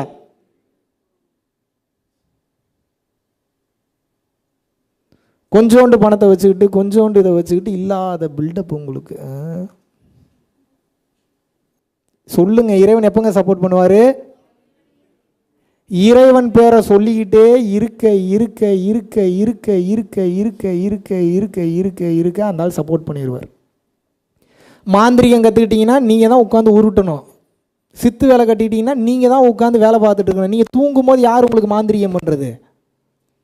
நீங்கள் தூங்கும்போது உங்களுக்கு ப்ரொடெக்ஷன் கொடுக்குறது யார்? இறைவன் நினைத்தால் மட்டும்தான் அந்த ப்ரொடெக்ஷன் கொடுக்க முடியும். வேறு யார் நினச்சாலும் அந்த ப்ரொடெக்ஷனை உங்களுக்கு கொடுக்க முடியாது. அப்போ இறைவன் உங்களுக்கு செயல்படணும்னா நீங்கள் என்ன பண்ணணும்? இறைவன் பேரை நீங்கள் சொல்லி மட்டும் பாருங்கள். ஒரு வருஷம் எந்த கேள்வியும் கேட்கக்கூடாது. நீங்கள் 1 இயர் நீங்கள் என்ன பண்ணணும்? எது நடந்தாலும் இறைவன், அந்த பக்குவம் வரணும். கை கால் விளங்காமல் போதா இறைவன், கால் உடஞ்சி போச்சா இறைவன், உங்கள் வீட்டில் ஒரு உயிரே போயிடுச்சா இறைவன் தான் பக்குவம். நான் நினச்சேன் எங்கள் அப்பா உயிர் போகும்போது ஆக்சிடெண்ட்டில் போச்சு, ஒரு சொட்டு கண்ணீர் தான் வந்தது. ஏன்? அப்பான்ற அந்த ஒரு அட்டாச்மெண்ட் இருந்ததுனால வந்தது. அதுக்கப்புறம் கண்ணீரே வரலையே. இம்மிடியேட்டாக ஐ ஹாஸ்பிட்டலுக்கு காண்டாக்ட் பண்ணி எங்கள் அப்பாவோட 2 கண் எடுத்து 2 பேருக்கு கொடுங்கன்னு சொல்லி கண் டொனேஷன் பண்ண வச்சேன். எப்படி இந்த பக்குவம் வந்தது? அப்பையும் பாருங்கள், இறைவன் ஏதோ ஒரு நல்ல காரியத்துக்கு பண்ணியிருக்கிறாரு. எங்கள் அப்பாவோட டைம் முடிஞ்சுது, எங்கள் அப்பாவோட கண்கள்னால 2 உயிர்களுக்கு கண் தெரியணுன்ற நோக்கத்தில் இருந்ததுனால இன்றைக்கி இந்த இடத்துல உட்காந்துட்டு இருக்கேன். இந்த பக்குவம் வளர வேண்டும் உங்களுக்கு. ஏன்? இறைவன் ஒருவனை தவிர இங்கே யாரும் உயர்ந்தவனே கிடையாது. உங்களுக்கு சுயநல தேவைகளுக்காக நான் தான் பெரியவன் நீங்கள் எப்படி பெரியவன் ஆவீங்க? முதல்ல எப்படி ஆவீங்க? மிரண்டுருவீங்க. நீங்கள் பாருங்கள், நீங்கள் எதுக்கு எடுத்தாலும் இறைவன் பேரை நீங்கள் கூப்பிட்டு பாருங்களேன், மிரண்டுருவீங்க. அந்த மிராக்கிள்லாம் எப்படி நடக்கும்னே தெரியாது. நீங்கள்லாம் என்ன பெரிய மிராக்கல்னு பேசுகிறீங்க. உண்மையாகவே மிராக்கிள் நடந்ததுன்னா ஆளை புரட்டி போட்டுறது. என்ன பண்ணும்? மிரண்டுருவீங்க அந்த மிராக்கிள்லாம் பார்த்து. இப்போ நீங்கள் என்ன தெரிஞ்சுக்கணும் அப்படின்னா, உங்களுடைய எண்ணம் தெளிவாக இருக்கும்போது, 4 பேர் நல்லா இருக்கணும்னு நினைக்கும் போது நீங்கள் ஆசைப்படலாம் வேணாம். ஆசைலாம் பட்டால் ரொம்ப ஜாஸ்தி பிரபஞ்சத்துக்கு. நினச்சா போதும், நடக்கும். இது எப்போ நடக்கும்? இறைவன் பேரையே சொல்லிட்டு இருக்கணும். ஏன்? அதாங்க மிராக்கிள். அது எப்படி நடக்கும்லாம் சத்தியமாக எனக்கும் தெரியல. உள்ளுக்குள்ளே எந்த செல்லு எந்த மேட்டரில் மாறுது, எந்த மீட்டரில் மாறுது, எந்த கோணத்தில் மாறுது, குரோமோசோம்கள் எப்படி செயல்படுது, அது எப்படி செயல்படுது, இப்படி இதெல்லாம் எனக்கு தெரியாது. ஒன்று மட்டும் தெரியும், இறைவன் பேரை சொல்லிக்கிட்டே இருங்க, அந்த மேஜிக் மிராக்கிள்லாம் கண்டிப்பாக நடக்கும். கோர்ட்டில் ஆஜரான ஆளை தப்பிக்கவே முடியாத கேஸிலேருந்து ரிலீஸ் பண்ணி விட்ருக்கோம். இன்னும் உயர்ந்த கட்டத்தில் இருந்த பஞ்சாயத்தில் இருந்தவனை க்யூர் பண்ணி விட்ருக்கோம். 20 வருஷமாக விற்க முடியாத பஞ்சாயத்துக்கள்லாம் கிளியர் பண்ணி விட்ருக்கோம். போதா குறையும் ஃபவுண்டேஷன் ரன் பண்ணுற பேருக்கு நம்ம என்ன ஒருத்தன் வீட்டில் போய் திருடிட்டா வரேன். டேய், ஒரு ப்ராடக்ட் மேக் பண்ணுறோம், அந்த ப்ராடக்ட் ஒருத்தனோட நோயை சரி பண்ணுது. நீங்கள் இவ்வளவுக்கு செய்து அவ்வளவுக்கு விற்கின்றீர்கள், அது தவறு, இது தவறு. நீங்கள் எப்படி டொனேஷன் வாங்கலாம்? டே, எந்த கோயில்ரா காசு வாங்காமல் நடத்த முடியுது? காசு இல்லாமல் முதல்ல பாத்ரூம் போக முடியுமா உங்களால் எங்கேயாவது? இப்போ பிரச்சனை பணம் கிடையாது, பணம் தான் வாழ்க்கைன்றது தான் பிரச்சனை. தங்கம் பிரச்சனை கிடையாது, தங்கம்தான் வாழ்க்கைன்றதான் பிரச்சனை. செக்ஸ் பிரச்சனை கிடையாது, செக்ஸு தான் வாழ்க்கைன்றதான் பிரச்சனை. எதை நாம் நம்புகின்றோமோ நமது வாழ்க்கை அதுவாகவே மாறுகின்றது. இறைவன் இறைவன் இறைவன் இறைவன் இறைவன் இறைவன் சொல்கிறதுக்கு மட்டும்தான் நீ பண்ணி பாருங்கள் உங்கள் லைஃப் எப்படி மாறுதுன்னு. உண்மையாகவே நீங்கள் கொடுத்து வச்சவங்க. ஏன்னா இப்படி ஒரு எக்ஸ்ப்ளனேஷன் இதுக்கு முன்னாடி எந்த கிளாஸில் நானே கொடுத்ததில்லை. இப்படி ஒரு விளக்கம் இன்றைக்கி இந்த வாயிலிருந்து வரணும் நானே எதிர்பார்க்கல. அப்படின்னா உண்மையாகவே you people are so lucky. தயவு செஞ்சு ஃபாலோ பண்ணுங்கள். எல்லாவற்றிற்கும் காரணம் யார்? யார் இந்த உலகத்தை இயக்குகின்றார்? எனக்கு இந்த பொண்டாட்டி அமைஞ்சதுக்கு காரணம் யார்? எனக்கு இந்த புருஷன் அமைஞ்சதுக்கு காரணம் யார்? நான் செருப்படி வாங்கினதுக்கு காரணம் யார்? இனிமேல் செருப்படியிலிருந்து நான் வந்து தப்பிச்சு போகிறதுக்கு காரணமாக இருக்க போகிறது யார்? எனக்கு எய்ட்ஸ் வந்ததுக்கு காரணம் யார்? எனக்கு காச நோய் வந்ததுக்கு காரணம் யார்? எனக்கு கேன்சர் வந்ததுக்கு காரணம் யார்? நான் வீணாக போனதுக்கு காரணம் யார்? இப்போ நான் வீணாக போன என்ன சரி பண்ண போகிறது யார்? அவ்வளோதான். ஆக மொத்தம் கூட்டி கழித்து பார்த்தீங்கன்னாலும் எல்லாவற்றிற்கும் ஆதி மூலமாக இருப்பது யார்? நம்மளுடைய வேலை என்ன? இறைவனை நம்ப வேண்டும். எப்படி நம்பணும்? இறுக்கமாக பிடிச்சிட்டு நம்பணும், விடவே கூடாது. அந்த ஆளை செருப்படி நிறைய சோதனை வருது. நம்புறது சும்மா சாதாரண சொல்கிறதுக்கு நல்லா சொல்லலாம். 1 கோடி ரூபா லாஸ் பண்ணுவாங்க, அப்படியே வேடிக்கை பார்ப்பான், எங்கே போகுது இவன் புத்தி அப்படின்னு பார்ப்பாங்க. அவன் நினச்சானா அடுத்த செகண்ட் லாட்ரி சீட்டில் ஏற்றி விட்ருவான். அது மேட்ரு கிடையாது. இப்படின்றதுக்குள்ளே ஏற்றுவான், இப்படின்றதுக்குள்ளே இறக்கிடுவான். ஸ்டெபிலிட்டியை செக் பண்ணுவான். ஏன்னா அதுதான் உங்களுக்கு வைக்கிற சோதனை. கேமுங்க, இந்த லைஃபே மொத்தமும் கேம் தான். நீங்கள் ஏன் இவ்வளோ கஷ்டத்தை அனுபவிக்கிறீங்க அப்படின்னா உங்களுக்கு இறைவன் மீது நம்பிக்கை இல்லை. 1 கோடி ரூபா லாஸ் பண்ணி விடுவான். நீங்கள் என்னன்னு சொல்லணும்? எல்லாம் அவன் செயல். வாயில் இருக்கக்கூடாது, உணர்வில் இருக்கணும், நம்பணும். சரி, ஏதோ நல்ல காரணத்துக்கு தான் பண்ணுறாரு. தம்பி எல்லாமே கரெக்டு, நான் சாகிற வரைக்கும் எனக்கு நல்லதே நடக்கலைன்னா எதுக்கு உங்களுக்கு இந்த கேள்வி வருது? அப்படி சாகிற வரைக்கும் நடக்கலைனாலும் அது யாரோட செயல்? சாகும்போது முக்தியை கொடுத்துட்டானா என்ன பண்ணுவீங்க? சாகிற வரைக்கும் எதுவுமே கிடைக்கலங்க, சாகும்போது காட்சி கொடுத்து நீ முக்திக்கு போடா, உன்னுடைய ஸ்டெபிலிட்டி எனக்கு ரொம்ப பிடிச்சிருக்கடான்னா என்ன பண்ணுவீங்க? இப்போ வாழ்க்கையில் மாற்றமே நடக்கலைனாலும் யாருக்கு நன்றி சொல்லணும்? ஏன்? நல்ல வேலை எனக்கு மாற்றம் நடக்கலை அப்படின்னு சொல்லணும். வந்துருமா அந்த பக்குவம்? வரணும். உங்களுடைய அழகான உடம்பு காணாமல் போகும், அழகான பேச்சு காணாமல் போகும், அழகான அங்கங்கள் நொடி பொழுதில் காணாமல் போகும். எப்பேற்பட்ட கோடீஸ்வர வீடாக வச்சுருந்தீங்கனாலும் 6க்கு 2 தான். எத்தனை? 6க்கு 2ன்னா என்ன? 6க்கு 2ன்னா என்னங்க? 6 அடி பவுடர் ஆயிரும். இப்போ பவுடர் பண்ணிடுறாங்களா? புதைச்சா சிறப்பு, புதைச்சா கூட கொஞ்சம் நெஞ்சமாவது மிஞ்சம், புதைக்கலைன்னா அதுவும் மிஞ்சாது. பவுட்ரு தான். எந்த மூளைக்கு நீங்கள் சம்பாரிச்சதில் எந்த மூளைக்கு எதையாவது எடுத்துகிட்டு போக போகிறோமா? இருக்கிறதுலையே மிகப்பெரிய கஞ்ச பிசினாரி யாருன்னா மனுஷன்தான். எல்லா மனுஷனையும் சொல்கிறேன். ஏன்? அறிவு கட்ட முட்டா பையனா மனுஷன்தான். ஏன்? நல்லா அவனுக்கு தெரியும் போகும்போது ஒன்றையும் கொண்டு போக போகிறதில்லன்னு தெரியும், இருந்தாலும் சேர்த்துக்கிட்டு இருக்கான் பிசாசு மாதிரி. ஏன்? அறியாமை மறைக்கிறது. சேர்க்கணும் சேர்க்கணும் சேர்க்கணும் சேர்க்கணும். அப்போ சேர்க்கவே கூடாதா தம்பி? அளவான பொருள் சேருங்கள். 1 ரூபா சம்பாரிச்சாலே எனக்கு இன்னும் கடன் பிரச்சனை 1 லட்ச ரூபா இருக்கே தம்பி. 1 ரூபா சம்பாரிச்சிங்கன்னா 80 பைசா நீங்கள் வச்சுக்கோங்க, 20 பைசா செஞ்சிடணும். இதுதான் கால்குலேஷன். ஏன்னா இந்த 1 ரூபா வெறும் 1 ரூபா, 1 ரூபான்ட்டா 1 ரிங்கெட் அப்படி வச்சுப்போம். 1 ரிங்கெட் சம்பாதிக்கும் போது 20 சென்ட்ஸ் நீங்கள் இன்னொருத்தர் நல்லா இருக்கணும்னு கொடுத்தீங்கன்னா தான் இந்த 1 லட்ச ரூபா கடனுக்கு, 1 லட்சம் ரிங்கெட் கடனுக்கு சீக்கிரம் உங்களுக்கு சொல்யூஷன் கிடைக்கும். புரியுதா புரியலையா உங்களுக்கு ரகசியம்? சில நேரத்தில் ரொம்ப ப்ரெஷர்லாம் கொடுப்பான். நம்பணும், நடக்கும், எனக்கு மாறும், நம்பணும், இறைவனை நம்பணும், விட்டுறக்கூடாது. அந்தால கையை வெட்டி தனியாக போய் விழுந்தாலும், கால் வெட்டி தனியாக போய் நின்னாலும் இறைவனை நம்பணும். நம்பிடுவீங்களா? எனக்கெல்லாம் பெரிய பெரிய சோதனை வச்சாங்க உயிர் போகிற நிலைமையில். இந்த இடத்துல கிளாவிக்கல் போனில் ஒரு 10-12 வருஷம் நினைக்கிறேன், 10 இயர்ஸ் இருக்கும். பைக்கில் போயிட்டு இருக்கும்போது டான்ஸ் கிளாஸ் முடிச்சு வரும்போது கீழே விழுந்துட்டேன். கீழே விழுந்தோடனே ஒரு கை ஊன்னதில் கிளாவிக்கல் போன் கட் ஆயிடுச்சு. அதுக்கப்புறம் போய் ஆப்ரேஷன் பண்ணி இந்த இடத்துல ஒரு பிளேட் ஒன்று வச்சுட்டோம். அந்த பிளேட் வச்சதை எடுக்கல 8-9 வருஷமாக. டக்குன்னு இறைவன் வந்து உணர்த்துறாரு, உள்ள அந்த எடுத்துருன்னு சொல்கிறாப்புல. இது என்னடா இது இத்தனை வருஷமாக எடுக்காமல் இப்போ எடுத்துருன்றானே உள்ளேருந்து. இறைவன்னா கடவுள் காட்சி கொடுத்துலாம் பேச மாட்டார், உணர்வாக இருந்து சொல்லுவார், ஸ்ட்ராங்காக சொல்லுவார், இது எடுங்கிறார். சரி எடுத்துருவோன்றக்காக போகிறேன். சசி கூடவே தான் இருந்தார், நீங்கள் கேட்டிங்கன்னா தெரியும். உள்ளே போனோன்னே அந்த டாக்டர் சொன்ன விஷயம் எனக்கு என்ன சொன்னார்னா, 8 வருஷம் ஆயிடுச்சு தம்பி, அப்படியே விட்டுருங்க, அதுதான் நல்லது. எடுத்தீங்கன்னா மொத்தம் 4லேருந்து 6 ஸ்க்ரூ போட்டிருக்கு. ரொம்ப இறுக்கமாக இருக்கிற ஸ்க்ரூ உடஞ்சி உள்ளே இருக்கிற கூட வாய்ப்பு இருக்குது, பெரிய பிரச்சனை. ஸோ நீங்கள் கையெழுத்து போட்டுட்டு தான் உள்ளே போகணும். அடுத்த செகண்ட் யோசிக்கல, the god will take care, just remove it அப்படின்னா அவன் நிலை குலைஞ்சு அப்படியே பார்க்குறான். அவன் தான் ஆப்ரேஷன் பண்ண போகிறான். இருந்தாலும் ஒரு செகண்ட் நம்ம அவன் ஷாக் ஆனால் தெரியுமா தெரியாதா? நமக்கு கண்டிப்பாக தெரியும். ஷாக் ஆகிறான். எடுத்துருங்க பார்த்துக்கலாம் அப்படின்ட்டேன். அப்போ நம்ம நம்பிக்கை எந்த அளவுக்கு இருக்கணும்? இப்படிலாம் சூழ்நிலையில் கொண்டு போய் இறைவன் உங்களை சோதிப்பான். வருமா? அப்போ பக்குவம் வருமா? உங்களுக்கு வரணும். இறைவன் பார்த்து நம்பினேன். அதே மாதிரி போய் படுத்தேன். அதுக்கப்புறம் அந்த ஹாஸ்பிட்டலில் பெரிய சம்பவம்லாம் நடந்தது. அனஸ்தீஷியா கொடுத்தாப்புல. அனஸ்தீஷியா கொடுத்து தூக்கமே வரல, பேசிக்கிட்டே இருக்கேன் அவர்கிட்ட நான். அவன் மிரண்டு போய், யாருங்க தம்பி நீங்கள், எங்கேருந்து வரீங்க, என்ன எதுங்க? நான் ஒன்றும் இல்லைங்க, பிச்சைக்காரங்க அப்படின்னு. பிச்சைக்காரன்றீங்க, ஆப்ரேஷனுக்கு எது பண்ணணும்னு கரெக்டாக லாக் பண்ணிட்டான். கொஞ்சம் தெளிவான டாக்டராக இருப்பான் போலையே அப்படின்னு. அப்புறம் எதுவும் சொல்லலை அவர். அப்புறம் வாயை பிடுங்கிக்கிட்டே இருந்தார். அப்புறம் சொல்ல வேண்டியதாச்சு. அப்புறம் கிளாஸ்லாம் எடுக்கிறேங்க, ஏதோ குறுக்கி தானே சொல்லுவோம். நம்ம ஒன்றும் இல்லைங்க, இறைவனோட பாதையில் அப்படியே போகிறோங்க, அப்படியே கிளாஸ் எடுக்கிறேங்க, அப்படியே ஆன்லைன் கிளாஸுங்க, இப்படிங்கன்னு இருக்கேன். என்ன கிளாஸ் எடுக்கிறீங்க, எவ்வளோ ஃபீஸ் வாங்குறீங்க, எங்கே பண்ணுறீங்க, ஏது பண்ணுறீங்க, எல்லாம் கேட்டுக்கிட்டு இருக்கான்.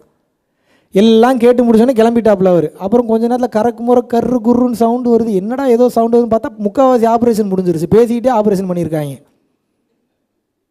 இடையில நர்ஸு மட்டும் கீழே குனிஞ்சு என்னையே பார்க்குது. என்ன இப்படியே இருக்கிறானே, என்ன இப்படியே. அப்புறம் தான் தெரியுது, என்ன அனஸ்தீஷியா கொடுத்து இவனுக்கு தூக்கம் வர மாட்டேங்குன்னு பார்த்துட்டு இருந்திருக்காங்க எல்லாருமே. அப்புறம் ஆப்ரேஷன் முடிஞ்சதுக்கப்புறம் டாக்டர் சொல்கிறார், எந்த டாக்டர் வந்து என்கிட்ட வந்து உள்ளுக்குள்ளே ஸ்க்ரூ மாட்டிக்குன்றாரோ, ஆப்ரேஷன் முடிஞ்சதுக்கப்புறம் ஆப்ரேஷன் சக்ஸஸ் அப்படின்னு, ஐ லவ் யூ பிரதர் அப்படின்னு சிரித்தாங்க. எல்லா நர்ஸுமே சிரித்தாங்க.